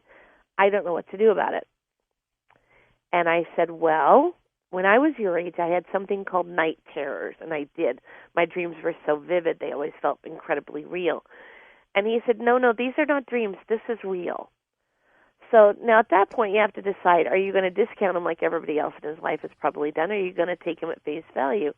And I decided I could be a much better confidant to him if I took him at face value. And I don't know, maybe he's seen a ghost. So I said, well, if it were me, I'd talk to her. And he said, well, what would you say? And I said, well, I'd say, I'm really sorry about what happened to you, but I didn't do it, and you're scaring me to death. And he said, okay, but what if she doesn't stop? And I said, well, I'd probably learn to ignore her. Well, he rolls his eyes, and he thinks just like every other grown-up I've talked to. And I said, well, wait a minute, listen. I said, what if a zombie came to your window? And he said, it'd be really scary. And I said, I know, me too, totally scary. And then I said, okay, what about the second night if that zombie came again? And he said, totally scary. And I said, I know, me too. And I said, what about the third night? And he said, scary. And I said, yeah, but wouldn't the party be wondering why is that zombie coming to my window? And he says, yeah, I'd probably be wondering it. I said, what about the fourth night? Same zombie? Fifth night, sixth night, seventh night, eighth night, 10th night. By the 10th night, aren't you saying, same old zombie, who cares? And he said, and he laughed, and he said, yeah, I probably would be. And I said, you got to skip to the 10th night. Because if she's going to come, if she's real, and if she's going to come to your room and talking to her doesn't work, then you're going to have to learn to just live your life with this company and relax. And he said, okay, I can try that. And I could see, almost visibly see, the relief cross over his face and a weight lifted off his body. Now, I don't know what happened. I went to the principal and I went to the school counselor and I said, this is what discussion we had. You might want to know about this so that you can follow up on it. But I thought at that time, kids are scared. They're simply really frightened. Sure. And there are lots and lots of books that are out there to scare them. Lord knows there's lots and lots of movies and TV shows that are out there to scare them. And we love those scary movies. But I thought maybe it is time for me to write a ghost book. Maybe I need to go out and do my own paranormal investigations and report back to the kids exactly what happened to me. So that's what I did. Did you, and have you found that kids like to be scared? They love to be scared, but see, when I was a kid having those night terrors, here's the other thing. I read everything I could get my hands on ghosts and vampires. And, I mean, I was a creature of dark shadows, which was an old soap opera that featured vampires and ghosts and everything was creepy. And I loved to be scared, but then I'd crawl in bed at night when I didn't have any company, and I laid there awake just terrified. And I had no tools. I had nothing to use to help me sort out the difference between the facts and the fiction. And I thought if I could write a book that was not purposely aiming to scare, but rather to inform, that I might be able to give the kids a few tools that they could use. So they'd still be like, ooh, creepy, there's ghosts. But they would also say, well, there's ghosts, but the Long Island medium says if you ask your ancestors to protect you, that the mean ghost can't bother you. And she says that in her biography. Or that Alison Dubois says, who is another medium who was the inspiration for ABC's Medium, the television show about a law enforcement medium in Arizona, that she says there are no bad ghosts, there are just rude ghosts. That if a guy was a jerk when he was alive, that he's a jerk when he's dead, and he doesn't know the polite way to approach you. But she says they never want to hurt you, they just want to talk to you. So now, I'm not saying that what they say is true or false. I'm saying that they seem to be credible witnesses who have very lengthy stories of their own. And if this is what they say, that might be a counterpoint to there's a girl with a melty face coming Kelly, from my bedroom. why don't you take them to an exorcism? I know, there you go. Then they'll really get scared. And then you get more scared than you were when you started, right? That's right. Absolutely. Well, I mean, there is a demonic realm, which I'm not quite so sure it's a ghostly realm, but I think demons are coming from a very evil side of what is over there, don't you think? So you think Zach Baggins really is running into demons on his show? Well, that's television. That's television. And, with television, you're trying to, you got to make it exciting and something's got to happen. They're not going to do a show and not have anything happen. I mean, well, and the kids believe in demons, and I don't know how much of it that's movies, where they always say based on a true story, and horrific things pull you under the bed and throw you around and do all this terrifying stuff. And I tell the kids, when they say based on a true story, the true part is probably, I think I saw a ghost, and the rest is likely expanded fiction, because we're not going to pay $15 for a ticket to watch your mom have a cup of coffee with a really nice ghost. No, that's not going to happen. It has to be scary for it to be a marketable product. So maybe there are demons, and I'm not saying they're not, because there are too many traditions that believe in demons for me to discount them entirely. I can tell you, in 4 years of doing research, I didn't run into one. Now, I tell the kids all the time, maybe because I have a positive attitude, because I came in neutral, because I wasn't fearful to begin with, that maybe the demons just didn't mess with me. But you would think in 4 years there would be one that would have messed with me a little bit. In the prisons, in the Star of India in San Diego, and the Whaley House, and all these places that I went to, you would think I would have run into somebody mean. But maybe I'm just not mean, so I don't attract the mean ghosts. Maybe you're just not in the right place at the wrong time. Maybe. Well, maybe. I mean, I went to the Boise State Penitentiary, where they hung people, where people climbed up on the hills and watched them hung from the gallows. I mean, I'd be pretty irritated if that happened to me. And they say there are shadow figures and all these, negative entities that are there. But maybe it's because I wasn't there at night. Maybe it's because I was there during the day. Maybe because honestly, you have a different kind of karma about yourself. Perhaps. That's the thing I wonder, which also gives kids a tool to use. Well, maybe if I be nice to people, the demons won't bother me. I have not had experience with demons, but I have run into lots and lots of people that believe in demons. And that's their true experience. We're going to take some calls with you next hour, and I'm going to ask for some people who have had demonic experiences. And I'd like to hear that. To share that with us. Great. When you were writing about the ghost, though, I mean, it wasn't, hey, this is all about Casper, was it? Oh, no, not at all. I was writing about the history of the most reliable things. I was trying to find stories that were a little less covered in other ghostly books, because there are a lot of books that have the same things, like Alcatraz and all the ghostly places that are on the television shows. I was trying to find some that were less covered, and I did find a lot of ghosts that were let's say adamant and busy, like the Whaley House. because the Whaley House is in San Diego. I don't know if you've heard, but it's one of the many that are called the most haunted place in America. It seems to be something that, of course, we'd all want to claim if we had that place. But we went to the Whaley House, and the place where the Whaley House stands was originally a gallows where they hung people from a tree, and a guy who was hung there was Yankee Jim. And Yankee Jim was hung from the tree for stealing a rowboat that he actually brought back. And if I was going to haunt anybody, that would be an instance where I might do it, because that doesn't seem entirely just. So Judge Whaley later built his home where this tree had stood.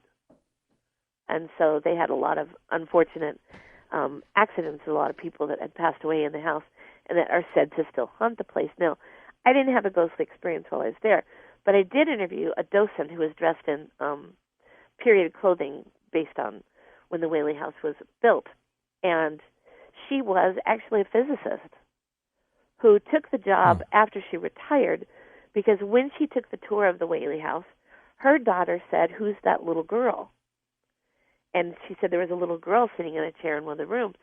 And she went and looked, and she didn't see anyone. But her daughter was absolutely determined that there was a child sitting in this room. And so time passed, and she decided, I'm going to take this job so that I can see for myself if anything transpires. And this scientific woman, this who I could not name, she asked me not to mention her, so I didn't include her in the book.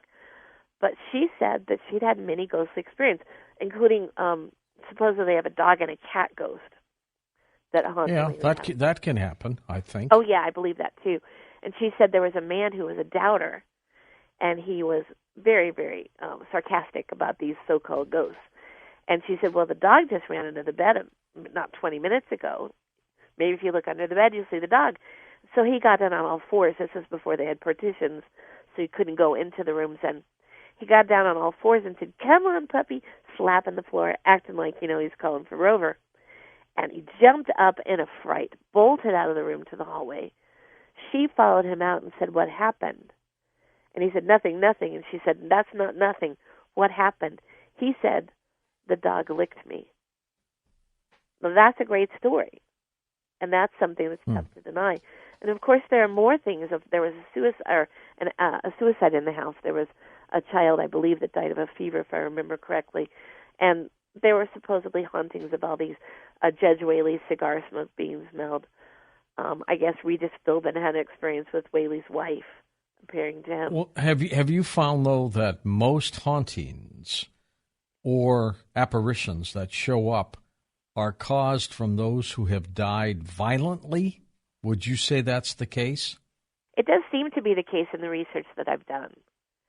But it also seems more frequently, honestly, than violence, I have found, at least in my research, is the connection of love and wanting to linger with the people that they didn't want to leave behind. My own seriously ghostly, and it's not much, it's an anecdote. When my mother passed away, I live in Washington State. She lived in in Texas. So I went to Texas. Her name was Georgia, that's why I said that. I went to Texas for the funeral. And it was a lovely funeral, and I said goodbye, and everything did what it did. Well, my mother was a very large woman, and she loved gingerbread. When that woman was sad, she went to her happy place, and her happy place was covered in butter, gingerbread. So when I went back to my house in Spokane, which I'd only lived in maybe 8 months when she passed, I walked into that house, and ceiling to basement, everything smelled of gingerbread. See, I'd never made gingerbread a day in my life. They somehow communicate with smells and perfume and things like that. Over and over again, and the research I did over and over again. Another thing is pennies. Pennies seem to be something that ghosts manipulate. They show up. And what? They just show up, don't they? They just show up, exactly. There's a woman who lost her grandmother, and she and her grandmother were incredibly close. And she would always give her pennies, and she'd leave them in a row of 3. And after her grandmother died, she came home, and there's a row of pennies on her kitchen counter, 3 in a row, face up. And she says, well, that's, somebody loves me did that just to remind me that Grandma's not gone.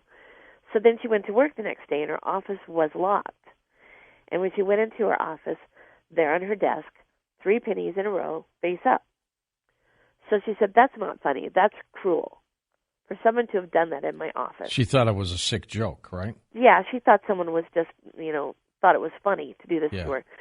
So she went to a place she and her grandmother often went to. It's an like a greenhouse. And she went to the bench where she and her grandmother used to sit. And she got to the bench, and lo and behold, 3 pennies in a row, face up. And she finally said, I get it. You're talking to me. And that seems to happen a lot. Pennies seem to show up quite a bit. So what do you think, Kelly, the other side is? I don't know. If you talk to certain people, there was a brain surgeon who had a near-death experience. His name escapes me, but he wrote Evan Alexander. And a riveting book about it. I mean, it was just phenomenal about how he had meningitis and was in a coma for months. And he says he went to heaven. That was Evan Alexander. There was a female spirit that guided him all through it. Lovely blonde hair, blue eyes. He felt so close to her. And that it was lovely. And he could not express how great it was to be in this peaceful, loving place. And when they called him back, he didn't want to go. And it took him quite some time in the book to adjust to the fact that he'd come back, glad to see his son, glad to see his wife. But he had been adopted. And so he'd spent his life searching for his birth family, finally found them, went to see them. And they said, by the way, we had a sister, but she passed away. And he said, do you have a picture? And they couldn't find it right away, but they mailed it to him. And he had been painting this image of this woman that he'd seen in heaven over and over and over again, painting her. And when the picture arrived, it was the woman in his painting. Now, that's hard to explain. That's amazing. That happens. Yeah, Eben Alexander was his name. He wrote the book Proof of Heaven. It's a remarkable book. Been a friend of ours for some time now. Oh, he's amazing. And that's impossible for me to discount, because this is a man of science who didn't believe in anything before, and he had this remarkable experience. And that, to me, is physical evidence that confirms something that he saw in the afterlife. So I hope his experience is what all of us will experience, but I can't prove it. You can't prove it. Not a lot of people can, but there's got to be a belief system somewhere, Kelly.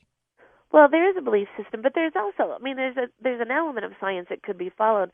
There's a guy named Dixon McDougall, I believe was his name, and he, back in the turn of the century when the White Plague came, when tuberculosis was taking so many people, and they were going to the sanatoriums to die, essentially, but to protect their loved ones from being infected, he went to the sanatoriums and said, let's do experiments. Because in theory, everything has weight, all matter has weight. So if your soul is made up of matter, any kind of energy, then when it escapes your body, there will be a difference in the weight of the body. And everybody discounted him as, you're a horrifying human being, what a morbid thing to ask us to do.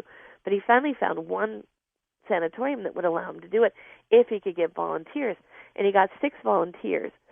And so they agreed that the moment they were near to death, that they would be transferred from their beds to a cot on a big scale, the kind of scale they used to weigh bolts of cloth and really high. They weighed elephants, for example, on it. And so they would scoot them over real quick, and one doctor would monitor the breath, and another doctor would monitor the heartbeat, and McDougall would monitor the weight. And the minute the last breath came out, he would compare the weight of the living to the weight of the dead.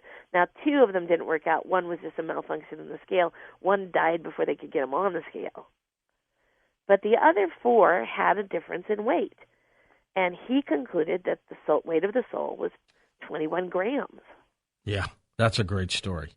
Yeah, and then, he published it in a medical journal. Of course, the medical community said that's ridiculous. That's no sample. You can't conclude anything from that, to which he agreed and said, let's conduct a real experiment. And, of course, no one was willing to do it. Well, there's a guy that works at Bayer who is willing to do the experiment now. He says, we're not going for weight, we're going for the escape of electromagnetic energy. All right, Kelly, stay with us. Coming back for phone calls, and plus I want to talk about your work in the UFO field when we come back. It's ghost time. No, it's not Halloween, but we're doing a lot of that this week, and this special guest is Kelly Halls. Ghostly evidence, and your calls next. And welcome back to Coast. Kelly Halls with us. Kelly, tell us about your UFO research work and your father being pretty instrumental in some of the work you did. You know, my dad was so interesting because when I decided to write Alien Investigation, I went to a MUFON convention in Denver, and it was a remarkable experience. I mean, talk about 24-hour UFO experiences. You get up in the morning and you start at 9 o'clock, and the sessions don't end until close to 10, and it's nonstop seminars on everything that I wanted to know about, everything I had already read about. I probably read about 50 books before I went to the MUFON convention, and I thought it was probably the best way for me to get interview requests with the experts that I wanted, like Stanton Friedman and people like Kevin Randall and all those people that are known for their work and their credibility. So I went, and one of the things that people that I spoke to and I got an interview from was a black ops expert who he's oh goodness gracious, he is an artist by day. He does technical drawings, but his hobby is black ops. His name is Michael Schratt. And now, was he a researcher or a government person? Well, Michael Schratt, by day he's a draftsman. That's the word I was looking for, an aerospace draftsman in Tempe, Arizona. But he spent a lot of years doing research on black ops, on the aircraft that are developed in top secret conditions. And so I was just amazed by his discussion. I actually bought one of his DVDs. And my father, who was the man who majored in physics and computer science and math, strictly business kind of guy, he worked for a computer organization his entire life, and he worked in federal defense contracts, so he had top clearance. And so when I visited my father, I actually went to do some research in Stephenville, Texas, and my dad lives in the city over El Paso. And I said, Dad, I want you to look at this video for me. I want you to tell me whether or not this guy is credible. Because he feels credible, he seems credible, but, you know, I don't know. I don't know enough about top secret, you know, federal defense stuff to know. So my father said, you know, Kelly, I can't tell you anything. Because even though he's been retired for many years, he still is takes his, his clearances and the confidentiality seriously. So I said, I know, I'm not asking you to tell me whether or not this is true or that is true or this is true. I just want you to tell me whether or not this guy is a ring of credibility.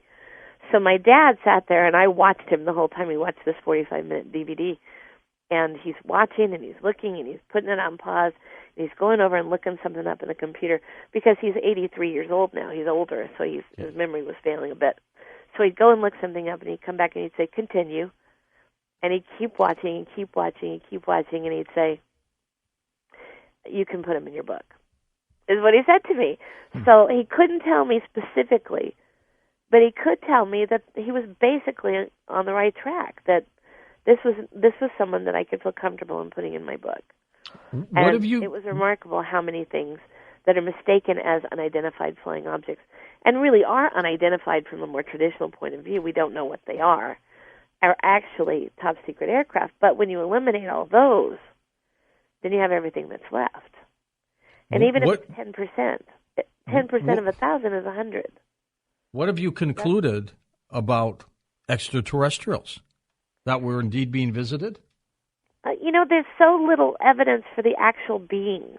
I wish there was more because I really want them to be real. I think it's remarkable. Now, not when you think of abductions, and that's the one thing we didn't put in the children's book, 10 and up, because and my editor and I actually went back and forth on this. She wanted alien abductions in, and it probably would have been a more honest book if we'd put them in. But I said to her in the discussion, I said, this is what you're suggesting. 10 and up is what we suggest, but there's going to be 8, 9 years old reading these too. You're going to tell a 9-year-old that there's a being out there who can sneak into the house, take him out of his bed without his parents hearing, bring him to their ship, do experiments on him, hypnotize him, put him back in his bed, parents still don't hear. you really want me to tell a 9-year-old that this is possible? Because I do think it's possible, but I'm not sure it's something that a younger reader can deal with right at the moment. And it was one of the things that I thought was most remarkable about the MUFON convention is that they had a seminar on how to do therapy with people who had been abducted, with people that had negative alien experiences, and they take it incredibly seriously. And that's something that I know something about because I have a friend who's a mental health expert and dead serious about the therapy that they're doing with these people. One scientist who was there who said he'd done a study on the alien people that had claimed alien abductions and alien interactions, and he found less likelihood of fantasy, leanings toward fantasy, than in the people that have been abducted than in the general public. So I do think we are probably being explored. I do not think they're out to destroy us, because I think if they were, we'd be gone. I know that there's another side of this discussion that believes that they are, sort of like the nuclear evil threat. Yeah, evil. David Jacobs, one of them, I think. Yeah. I think if they were evil, that we would no longer exist, because if they have the technology, Stanton Friedman's the one that says, it has nothing to do with physics that they are or aren't here, because in 1900 we couldn't fly across the United States, and it had nothing to do with physics then. It had to do with technology, with whether or not we had learned how to do it. And if there's a planet that's 400 million years ahead of us in technology, of course they could get here. Eventually we'll be able to do it too. So the idea of their coming here is not necessarily far-fetched from a scientific point of view. I hope that they're not out to hurt us.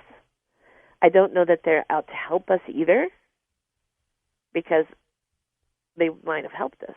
But then what do we know? There's black ops in spaceships, and maybe things are going on that we don't know about. Didn't Eisenhower supposedly have meetings with the aliens? Maybe. Let's go to the phones. Rick, San Francisco. You're up with us now, Rick. Go ahead. Hi, George. First-time caller. I'm glad I finally got through. Super. Thank you. This is a very interesting discussion. George, I have a quick story to tell you about a demon story that actually happened to me April 14th, about 3 a.m. a year ago. Wow. Just yesterday. I was just about to go to sleep. I was in the computer doing a bunch of stuff, and then between 3 and 3:15, I was just laid down, and then this smoky image started forming in my brain. And I couldn't figure out. I said, well, what the hell is this? This is interesting. I was wide awake. My eyes were closed. And as the smoke started to form an image like a gargoyle. Had like long hair, but it just like those gargoyles that you see on churches. Yeah. And so I said, this is fascinating. And then about a minute later, this thing started to dissipate, and then completely disappeared. And I was, okay, that's great. Now I can go to sleep. Then I heard a very loud sound, like a whoomp kind of a sound, like whoomp. I immediately opened my eyes, looked around my room, and of course I don't sleep with a nightlight. Everything's total darkness. I jumped up out of bed on my left side, and my left arm hit something in midair, George, that should not have been there. There was nothing there. That scared the hell out of me. In fact, since that night, I have not slept in total darkness anymore. I sleep now with 3 nightlights. That story to me is real. What I hit was a solid object, and as soon as I hit that thing, it was a very creepy feeling on my left arm. I immediately turned on my lamp, bedside lamp, and there was nothing there. My heart was going about 150 beats a minute. Just telling it to you now, it still scares me. What do you think? What do you think that was? What do you think you hit? Me? No, not you. Him. Oh, it had to be what I saw in my image, George. That gargoyle-like visage, because it was. I think that's whatever it was. I believe it was some kind of an entity. I can't say if it was a demon or a devil or whatever, but it definitely was some kind of an evil entity that just was. I don't know what it was trying to do to me, but I can tell you this in closing, that since that date, a year ago, last night, I've had a lot of bad luck. Well, a lot of irritating little things that have been going wrong since then. I don't know if that had anything to do with it, but it's sure strange to be sure. What about manifesting, Kelly? Do people have the ability to conjure these things up? Well, I don't know about this gentleman. I would have scared the snot out of me, too, if that had happened. I did want to ask him a question, though, real quick. He's gone. Did he's you gone. feel it meant you He's harm? gone. Kelly, Oh, he's gone. I'm sorry. I wonder, that's what I'd wondered. Did it mean him harm? Is it possible that it's a vivid dream, like the dreams I used to have when I was a kid? Was there anything near his arm that he might have hit it by mistake, a dresser, a bedside table? No, he All said those it was things nothing was there. Nothing was there. Yeah. He just felt it. I mean, there are things we can't explain. What can I tell you? I would want to know from him if he felt it was harmful or just frightening in visage. Well, as he said, his luck has never been good ever since. Yeah, right. Well, there Julia in Salt Lake City. Hey, Julia, go ahead. Yes, thank you for taking my call. I really appreciate it. I have been seeing spirits all of my life. My grandma taught me that they were good, some would be bad, and she taught me how to deal with them. I praise God for that one. But when my son was just 4 years old, that was in 1968, and I believe it was August, just after his 4th birthday, and we were asleep. I was not quite asleep. My son was in his bed, and I had just climbed into bed to go to sleep, and I felt something go down at the bottom of my bed, and because my son used to do that, I would automatically move my legs, and he would get in with me and get cuddled. That night, it wasn't quite that simple. What happened was, all of a sudden, I couldn't breathe. My lungs and I felt like I was going to go pass out. And I thought, okay, in the name of the Father, Son, and the Holy Spirit, Satan, please go away. That's all I could do was think it. And then it released my chest a little bit, and I kind of whispered the same thing. And then I was able to come out with the full loudness in it. In the name of the Father, Son, and Holy Spirit, Satan, please leave my presence.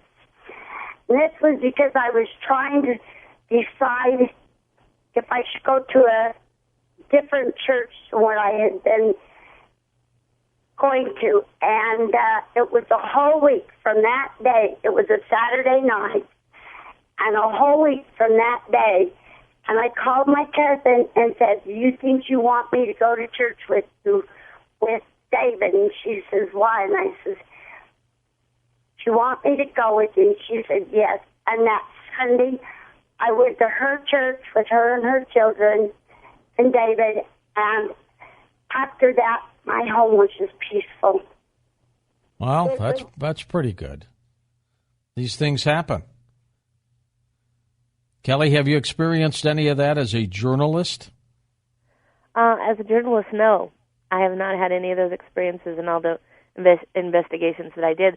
There was one, a place called the William Davis House in San Diego that supposedly had 30 ghosts, and I went with the San Diego ghost hunters, and they felt there was a negative entity there.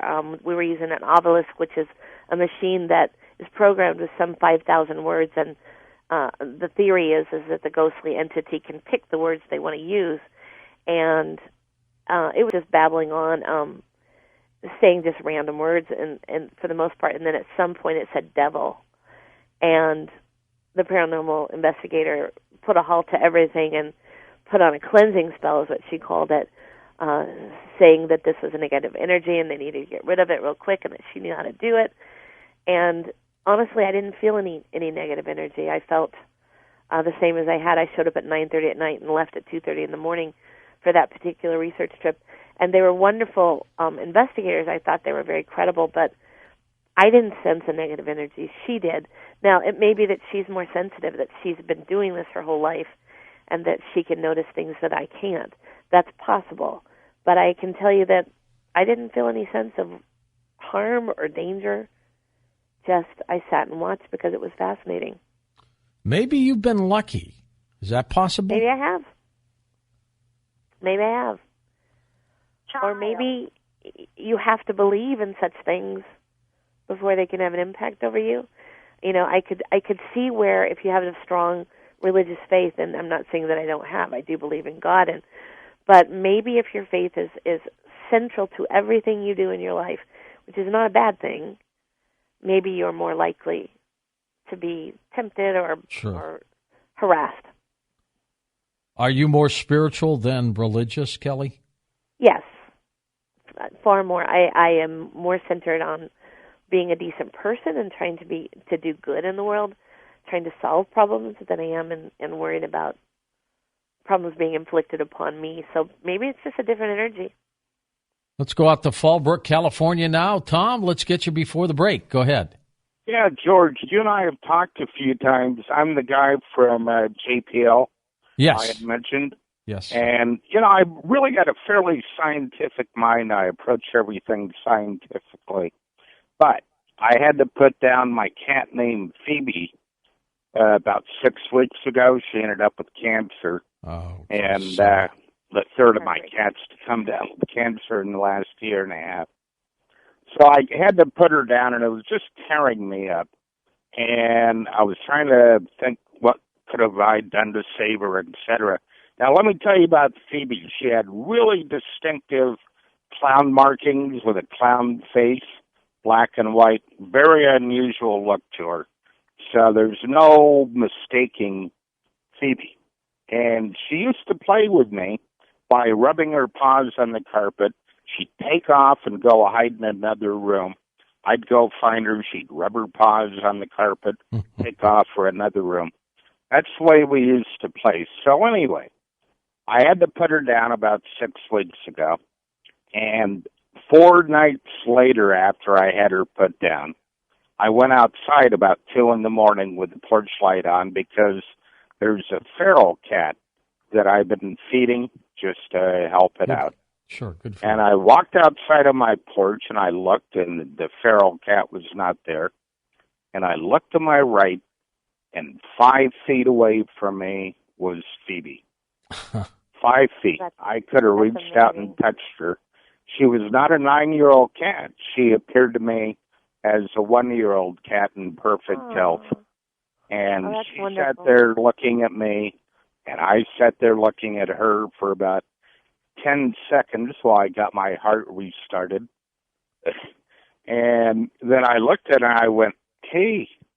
And she rubbed her paws on the bottom step, turned around, ran around the corner where there was a bunch of leaves, and I didn't hear a thing. And she was gone. But I got to tell you, Tom, we've heard so many stories of visitations from animals on the other side. Truly remarkable. We're going to come back and take final calls next on Coast to Coast AM. Indeed, indeed. On our next Coast to Coast program, Bill Spillane joins us as we talk about the fair tax for a couple hours. Then we're going out into space. So make sure you're part of that Coast to Coast. And when we come back in a moment with Kelly Halls, we will take final phone calls here on Coast to Coast AM. Okay, welcome back to Coast to Coast and our final segment here with Kelly Halls. Kelly, what else are you working on these days? You know, the next thing I'm working on, I really want to do a book called In Search of Sea Monsters, because I've found more than 35 different sea monsters around the world, and I want to know how many of them are real and how many of them are not. Particularly intrigued by Lake Champlain. And then I'm going to write a book on tardigrades, the little water bears, who may be our first alien visitors. Oh, really? Tell me about that. What do you think? Well, I think that it's possible. I think any creature that can survive 300 degrees Fahrenheit and negative 300 degrees Fahrenheit, any creature that can go 99 years without water and then reanimate, any creature that can survive space with no air and come back to reproduce its little young, I think that's pretty intriguing. I think you could send it to Mars, or I think who knows? Maybe they came from a planet far, far away. Well, you never know. You never know. Never do, but I think it'll be an interesting. When do you start writing for adults? I don't know that they ever will. I sort of love the open-minded approach of young readers. I did write freelance for quite a long time for the Chicago Tribune and a lot of other big newspapers, and it was engaging. But I really like this, and I work a lot harder writing for young readers because they're the hope for the future. They really are tomorrow, and I feel like I owe them the very, very best books that I can possibly write. Concise. I don't have as many words as I would if I were writing for adults, for an adult readership, but it gives them an overview, and in truth, it gives adults an overview of subjects they might not approach otherwise. Kelly, do you illustrate your books for the kids? I do not. I have a wonderful friend. His name is Rick Spears, and he's a remarkable illustrator. He actually, his day job is making museum exhibits at a museum in Georgia. He makes life-size dinosaurs, and he's quite brilliant at that. But he's also a wonderful illustrator, and I needed someone. One of my first books was about dinosaurs, a book called Dinosaur Mummies, about fossilization of soft tissue in dinosaurs along with bones. And he illustrated that book, and he has a way of approaching Bigfoot or the cryptids, these animals, even aliens. He also illustrated that book in a way that it's not insulting to the people that believe. And I think a lot of illustrations for books like these are caricatures, are not serious renditions of what they think they might be. So I really respect the work that he does, and he's done a lot of my books. Rick Spears from Georgia. Okay, let's go to final calls now. Susan in Brampton, Canada on the international line. Hi, Susan. Go ahead. Hi, how are you? I have a bit of a Good. cold. Oh, well, I hope you feel better. Okay, I wanted to ask about implants, if you've had any experiences with them, if you think people should remove them or keep them. What do you know about implants? Well, Dr. Roger Lear would definitely say, had he been alive, get rid of them if you can. Take them out of your system. Kelly, have you come across any of those? I haven't personally, but I did find evidence of those, and that would be my conclusion too, is to have them removed and of course do analysis on it, because in part because it's got to be better for your health not to have it, and also because it might be really compelling evidence that we are being visited.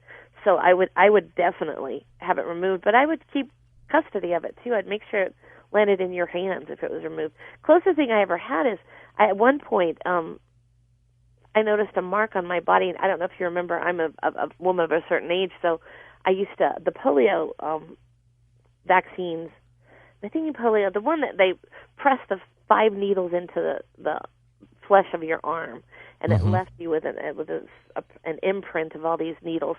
I had a similar triangular array of needle marks in one of my arms one day when I woke up, and I thought, that's odd, because it was so precise and so precision. And you don't remember how you got it, do you? Absolutely have no idea how I got it.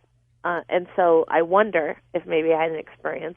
It certainly didn't traumatize me. If I did, they hypnotized me well. But I do keep an open mind to those things. So if it was me, I had an implant, I'm pretty sure I have something strange under there. I'm getting it out, and I'm hanging on to it because I want to know. I want to have it available when a scientist is willing to take me seriously. Susan, thanks. Take care of that cold. Frank is in Hollywood, Maryland, and he's on Coast to Coast. Hey, Frank, go ahead. Howdy, George. Glad to be back with you. You too, sir. Several years ago, before I had married my wife, she and her son saw 4 elves run across the room. And I scoffed at it, and I didn't believe her. But then when I started listening to Coast for the last 7 years, now I believe her. But what I wanted to ask you and your guest is, did something on the television, a combination of words and sounds, or a combination of words from her and her son, could they have summoned these entities? That's possible. I don't know. I've heard. Go ahead, George. Can you hear me? Yeah, we can, Frank. We're just pondering your question here. I think it's possible, Kelly. I think it is too. I think that if there's any sense of telecommunications, any kind of telepathic discussions, and of course that's what prayer would be in many ways, it certainly is possible that you could make communication. I know when I first got home from the MUFON convention, I was really scared. I was calling the alien visitors to my backyard because I was thinking about it so constantly. And I looked over my shoulders quite a bit and then convinced myself they'd want a much younger person to bring onto their spaceship than I might be. But I certainly, if you're thinking about something, I suppose you might be calling out to something unknown. Well, that could be. You have to be very careful, though, who you summon and why. Stephen Hawking says not a good idea to send out messages afar, and you can bring them here. Yeah, he says they're going to come and slaughter us and steal our resources. And eat us. Probably with a nice sauce. Let's go to Anthony in Oklahoma City, first-time caller. Anthony, go ahead. Hey, George. Thanks for taking my call. You're welcome. I've been listening to you for about a month. I love your show. I listen to you every night. I've thoroughly enjoyed it. I've got a story for you, something that happened to me and my wife, actually. Okay. Last year, I was living in Texas, in Beaumont, just east of Houston, Texas, and I was staying with a buddy of mine, and he was telling me a story about 12 years ago of his son and a ghost, a female ghost that he's seen in his house. And he didn't ever believe it until about a month after his son seen that ghost, quarters started popping up randomly. And he didn't know where the quarters were coming from. You know, he would do laundry and he would literally undo, you know, he would take the towels out of the laundry and he would swing the towels, you know, to get out the wrinkles. And a quarter would come flying out. And he's like, I don't know how a quarter comes flying out of a towel, you know. Well, to further confirm the story, while I was staying there, you know, he had told us the story. And my wife had went into the back room to use the restroom, and she came back outside, and she didn't know this story. I knew the story, but she had no clue. She had no knowledge of this ghost. And she came out, and she said, there was a ghost just now that I seen in your he had a little office space. He said she was sitting in your chair. And, you know, I stared at her for a second, and then just like that, she was gone. And my buddy, his name was Roger, he said, well, can you explain or can you tell me what she looked like? And she said, well, she was a female. She appeared to be wet. She had black hair and it appeared to be wet, and she appeared to be dripping water off of her hair onto her clothing. And she had a white dress on. And everything that my wife had explained to him was exactly what his son had explained to him all those years ago to what this ghost looked like. And I'm sitting here literally just getting chills while I'm sitting there listening to my wife explain to my buddy Roger what this ghost looked like, because it was exactly to a T what he told me the story was that his son had told him all those years ago. And he's not exactly sure why the ghost was there. He did research into the house. He didn't ever find any kind of, you know, horror story or anything, or any kind of Indian burial ground or anything like that. But, you know, it didn't seem to be maleficent at all, evil at all. It was just kind of a friendly ghost that just kind of hung around and apparently liked quarters. Better than pennies, huh? Yeah, definitely. Maybe she was cashing in on some better coinage. I think, I mean, this is just a theory on my part, but I think it's far more likely that an entity would haunt a place, at least as likely, out of affection and love than out of nefarious. Well, yeah, that can occur. But I come from the camp, Kelly, where evil's out there. It permeates. Oh, it certainly is. And I think that leaks through sometimes on the other side. I don't think someone like serial killer Ted Bundy, once he dies, I don't think that soul comes back as some grand thing. I think that evil is still there. Don't you? Oh, yeah. Well, if he's going to haunt, it's certainly not going to be a positive energy. Yeah, I wouldn't want to run into Ted Bundy's ghost. Let's go to Denver, Jackson, Mississippi. His name is Denver. Hi, Denver. Go ahead. Good evening. Thanks for this opportunity. Thank you. Look, this happened March 13th, 1986 in Jackson, Mississippi. I had been evangelizing that whole day. First, I taught a karate class. I was a karate instructor, 5th degree black belt. And I had a class I taught in carpentry. So I got home that evening. I and relaxed on bed. I wasn't asleep. I was summarizing my whole evening because I had such a blessing day. And it wasn't even dark completely outside. It's about 8:45. And all at once, I heard someone walking on my porch. Trying to figure out, what's going on. And all at once, two guys came through my door. Honest to God, this is true, without opening the door. I'm trying to figure out what's happening. All this happened in a second. And all at once, one of them was on me. And I'm being a martial artist. Only thing I can move was my right hand. So I hit him in his floating rib with a chop. That's the only thing I can move. In a real-life situation, if I'd been a real man, I could have killed him. But what happened, I couldn't feel no force. Then I called on Jesus. When I said Jesus' name, honest to God, this is true. I want the world to hear this. Both of them disappeared.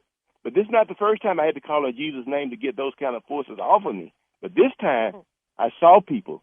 They were dressed like ninjas. Seriously, they was. And the face was dark. When I said Jesus' name, both of them disappeared. Huh. And then I got up and prayed and went back to bed and slept. The next morning, I had bruises on both of my arms. Honest to God, this is true. What I want people to understand, Jesus is the most powerful name in the creation. I've used it many times. But that time, I saw some forces. And see, I'm an ordained minister now. At that time, I was just an evangelist, but I'm an ordained minister. Whenever people get attacked by a demonic spirit, just call Jesus' name. And you just call it out just like that, Denver? Yes, sir. Just call it out. Just say Jesus. In his name, demons know that. He's the most powerful name in the creation. He has the same force as the creator. He's omnipresent. He's preeminent.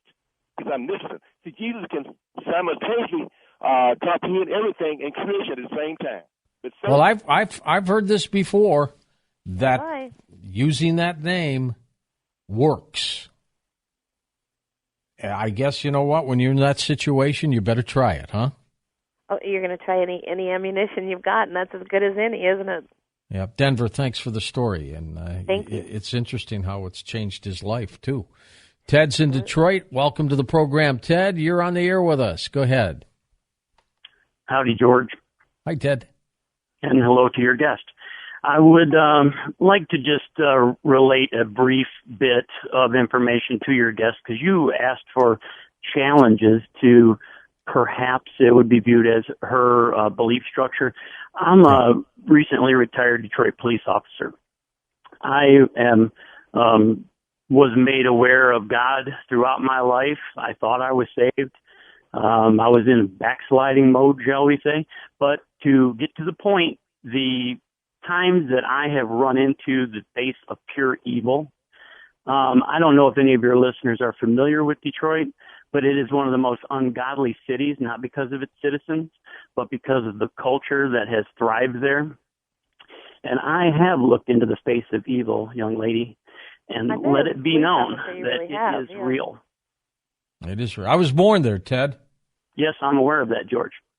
I had texted you, letting you know that how many of us actually do listen, because we are the, maybe not the best word, watchmen of the night. And we're out there fighting against those things which are evil. And we come across it on a regular basis.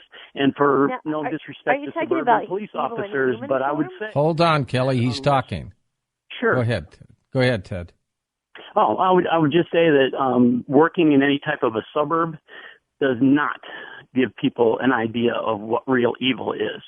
And to experience it in an inner city setting that is so dilapidated and just crusted over with funk and filth, it's not the people, it's the spirit that hovers over the city of Detroit. And the only way to get rid of it is, like your last caller said, by the name of Jesus. That's the only documented, proven way that will totally eliminate the problem, and I'll listen now. All right, Ted, I'm glad you retired safely as well. Go ahead, Kelly. Now you can go. Oh, no, that I was just trying to clarify whether I was talking about human evil, which kids ask me all the time, am I not afraid of Bigfoot or all these things? And I say I'm far more afraid of crack dealers and child abusers than I will ever be of Bigfoot. But that's why I was asking, was he talking about human evil or spiritual evil? And I believe both exist. I just haven't had much trouble with the spiritual evil in my experience. Well, and who's going to hurt you more, physical evil or spiritual evil? Well, obviously spiritual evil would, because that's much deeper in terms of what the cutting effects that it would have. But I've clearly I've been very fortunate and not run into any kind of demonic energy that would cause me that sort of pain. Again, I'm not discounting anyone who has had that experience. I'm just saying it wasn't my experience. But this officer is incredibly compelling, and if anyone would know about the dark side of either world, it would be someone who has to be in law enforcement and clean up the messes, and I'm grateful for all of them. Do you think if a child is raised in a bad environment, evil environment, hateful environment, that they're going to tend to grow up and attract themselves to more evil? I think that a child grows up and mirrors the things that he experiences as a kid. I think if they're lucky, they have a doorway out, a better vision from a teacher or someone else that provides them that. But if you learn evil, you don't have a lot else to turn to. Was there ever a moment, though, that you were truly emotional because of the other side? I mean, to the point where you almost cried? Well, sure. I mean, here's another thing in terms of the other side that my research came upon again and again, and that's dreams. The dreams, not like the dreams you have that are just something silly or something frightening, but those realistic dreams where you have encounters with someone who's passed, and it feels so real that you can touch it, that you know. And I have those dreams probably twice a year now. It used to be once a month with my mom, and she doesn't come back as the overweight lady that passed away of a heart attack. She comes back the way I remembered her when I was 7, and she was thin and happy and beautiful. Yeah. And every dream I say, "But you're dead," and she says, "Yes, I know." And we talk and we laugh, and then she has to go, and I cry, and it breaks my heart all over again. And it doesn't feel like a dream. It feels like I've had a meeting with my mom. Well, good for you. Kelly, thanks. And Kelly's website linked up at coasttocoastam.com, of course. For Dan Galante, Tom Danheiser, Lisa Lyon, Lex Lonehood, Sean Ladesseur, Stephanie Smith, Chris Borles, and George Knapp, I'm George Norrie, somewhere out there on Coast to Coast AM.